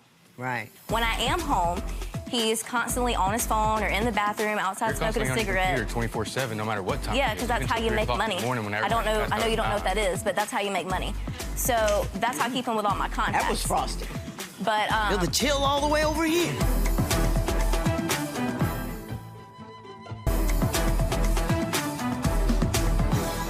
You have a letter from his ex-girlfriend, baby mama. Is that the one we were just talking about? Now, what is she trying to tell me? I would like to know. Do you know? Much, what I get from it is just how the way that she treats me and the way that she says that I do things. She thinks this is the ex, thinks that you think you're better than them. Casey bends over backwards to please her, and he's pretty much in a mentally abusive relationship. As my husband's best friend and the father of my child, we just want to see him succeed in life, and he never will if he stays married to her. She has told me herself if it wasn't for the kids, she'd be long gone, but staying unhappily with somebody is never good for children. I could fill a whole book with the amount of drama she has caused in our lives, but I think it's best if I end now. It's funny how she has an opinion about our relationship when she tells me a different story. She's admitted to me that she is jealous of our relationship because he wasn't there for hers. The person she is now married with, they used to be best friends. And the way he sees it is he's just glad he took her off her hands. So she can't really say much about my relationship. Me and her ended way before he even got back got with her. Yeah, not the story she told, just like she's not telling the right story this time. So in this case, she also thinks I'm better than her. Well, yeah, I have a career, I keep a career. I don't depend on him to take care of me no matter what he has ever done to me, which he's never done the same things to me as her relationship, and I'll keep that aside. But one of the biggest things is I wanted to go on a certain cruise line with our kids, and I offered reaching out as part of paying for the back support, trying to get the family connected and be everybody all at once. I asked, can he go with us? She immediately got offended, and she broke down and told me she was jealous of me. Yeah, I think it would be awfully hard to be mad at a woman who's giving you support for your child when her own father wasn't doing it. And that's what I don't understand. I'm like, why? You know what I'm saying? I could be so much worse to your child. Why wouldn't you want that for your son? What do you want me to do? That's real good person deed right there. I know, and I never talked bad about that or about her doing that for me. Yeah, that's the thing. He never asked for it. I don't. A lot of times she does it herself, and then I appreciate that she did it, but I'm not asking her to do all these things for me. But you should still appreciate it. I do. And that counts in her column as good person, good wife. Yeah. Right? Oh, yeah. Let me ask you this. What would make you happy? I want her to be around more. I like for her to be around the kids more instead of just sitting on the couch working all the time. I understand she's trying to make money, try to do things for the family. But it also helps if the kids see her more, and then if she can interact with them more. When I am home, he's constantly on his phone or in the bathroom outside smoking a cigarette. You're 24/7, no matter what time. Yeah, because that's how you make money. I don't know. I know you don't know what that is, but that's how you make money. So that's how I keep him with all my contacts. That was frosty. But feel the chill all the way over here. Never allow the bling and the brightness of a fairy tale wedding hide the dark of a wrong dude. When he hurt his arm, I missed work at the job I had and stayed in the hospital with him. Fast forward to when I had my daughter, who's now 3. When I had her, I was in the hospital. It was a lot of complications. I was high risk. I was literally tied down to a table, tube down my throat. I don't even know who delivered my child. Right, right. I've had a mini stroke. Like, I've had all these medical things, and it was just super rare. Like, there was no foreseeing it. Right. So when I was in the hospital the first night, he was so great. He helped me out. My liver was failing. He was like a whole different person. He helped me get in the shower because they didn't help me walk or anything. And with a C-section, that's hard. So the next night, he completely disappeared. And we eventually went to counseling years later. It was part of my benefits from the old job I had. And he admitted that he pretty much left me there to die. Like, he saw the condition I was in. He saw, like, my liver was failing. It was really bad. It was really traumatic. He thought I was going to die, and he didn't want to remember me in that state. But that's when you need somebody the most. Oh, tell me a different story, Mr. Brandenburg, I wasn't please. wanting her to die. I wasn't waiting for her to die. I had our son, and it was hard to bring another child in there while she's going through. He says nobody would watch our son, but there's text messages where people would watch him. Everybody complained that I was trying to get them to watch our child. Be like, well, you can only get it for a couple hours. And it's like, well, as soon as I drop them off. You say okay. I know, just as soon as I would drop them off, as soon as I get back to the hospital with her, I'd have to leave as soon as I got there. I don't believe that. I just don't believe that. What was the final straw? When that happened in the hospital, or when he admitted that in counseling, that's when I mentally was done. But it's real hard. Like, another thing, I helped him work at a music festival. We went to Tennessee. We were just kind of stuck there. She quit that one. Before she even got ahead on that one, she quit that one the first, like, so we got there the first night and is, did the work. And then she left that morning because she couldn't get any sleep. So the real story is, when we went there to work, it was this big booth. You can't really see everybody, everything's going on. We got put to this little booth, and this guy was like, what is this girl about to do? She's about to be in my way. I killed it. I busted my butt. I did every station, everything like that. And then meanwhile, he is over there sipping a drink, talking to the girls, doing the bare minimum, trying not to be seen. And I'm like, you need to step it up because they're going to pay people to work. He's like, well, we're in Tennessee. Where are they going to put us? Because, I mean, you only had to stay there on the grounds, and it was in a tent, which was bad on my part. But for him, he was like, it's fine. Like, I'm here. We'll work. Okay, so at the end of the thing, I had the guy pull me aside, and he was like, hey, I want you to come back in the morning. He cannot come, but he can come that night. So go to the tent, and I tell him that, and he blows up. We were $125 away from paying off our fairy tale wedding. So I was done. I was like, I don't want to get married more. Like, if you can't do the simple task, like, I see how you are at work. You can't lie to me and say you're getting fired and laid off. Like, I see it's you. I am done. And we left, so we didn't get paid because you had to stay for the whole event to get paid. So I busted my butt for nothing. Got sunburnt. Went to a family member's house. They paid the remaining of the balance. And then it's like, well, at the end of the day, I'm kind of stuck because I can't work and watch the kids. I can't pay the bills and pay. I understand completely. You want $2,220, $170 a week for 6 months, totaling $1,020 so the kids can stay in daycare, plus $200 a month every week. for 6 months of electric bills, totaling $1,200 for a grand total of $2,220. Correct? Yes, ma'am. Okay. What do you have to say about that? My money is what goes to daycare every week. Everything I do make, even if I only make $300, the $170 goes to daycare and whatever else they need throughout the week for their lunches, their schools. Does he already pay for daycare? By him paying it, he means his family helping him out. No, they do not pay for it. I work for them. I do jobs. So if you've got kids in daycare, what you complain about? I can't clean. I can't get nothing done. Because I'm not always at the house. I'm always working. Like, I know I've been working with my dad a lot because he has his own business going to where he's flipping houses. For like 2 days out of the week. I gotcha. I see what's happening. No, it's not 2 days out of the week. It's after every day. Mr. Brandenburg, life is complicated and difficult. And I think you're letting life happen to you instead of you going out there and handling your business.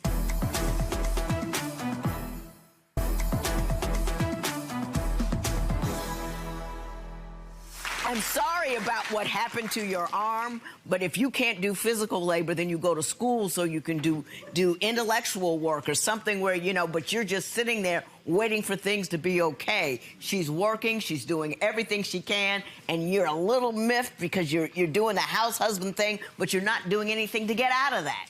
Your wife pays your child support with another woman. Your wife did that. And you're sitting there, well, I didn't ask you. That's a person who's having their life just happen to them, and you're not happening to your life. This is what I need to say to you. Never allow the bling and the brightness of a fairy tale wedding hide the dark of a wrong dude. I hear that a lot in here. The fairy tale wedding, the fairy tale wedding. You don't need the fairy tale. You need the accounting. What's in the book? Got a job? You got to know what his situation is, with taxes, all that kind of stuff. And I think a lot of women get all distracted by that idea. I'm going to have this wedding, and don't detail the dude. He had alarm bells everywhere. Well, most of them were hidden. Like his second child. Of course they I are. didn't know he had a second child until after our first one was born. Yeah. But you had to see his work record. You had to, you know what I'm saying? You got to pay attention. You sit down, you talk about money. You actually sit down and look at the books. You actually do that. I mean, it's like merging two corporations. Yeah. One corporation ain't gonna buy another one if they don't know what his books look like. It ain't romantic, but...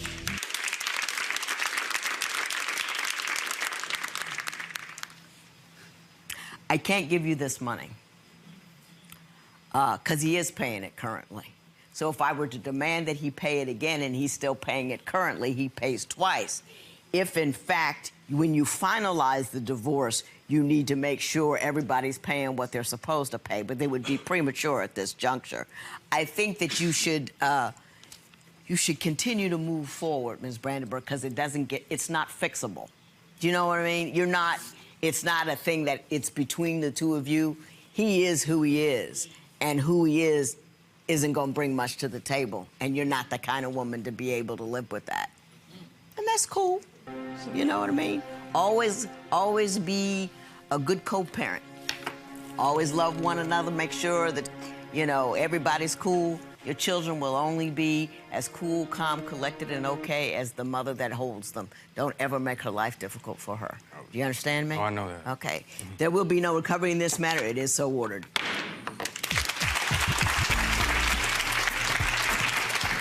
All right, Judge Lynn had a lot to say today. What's your take on how things went down? I'm glad she brought everything to light and said her piece, and hopefully he'll take it to heart, too. I'm just ready to go forward. Do you think there's any hope here? Honestly, no. I mean, she's going to be the way she is. I guess I'm going to be the way I am, I guess.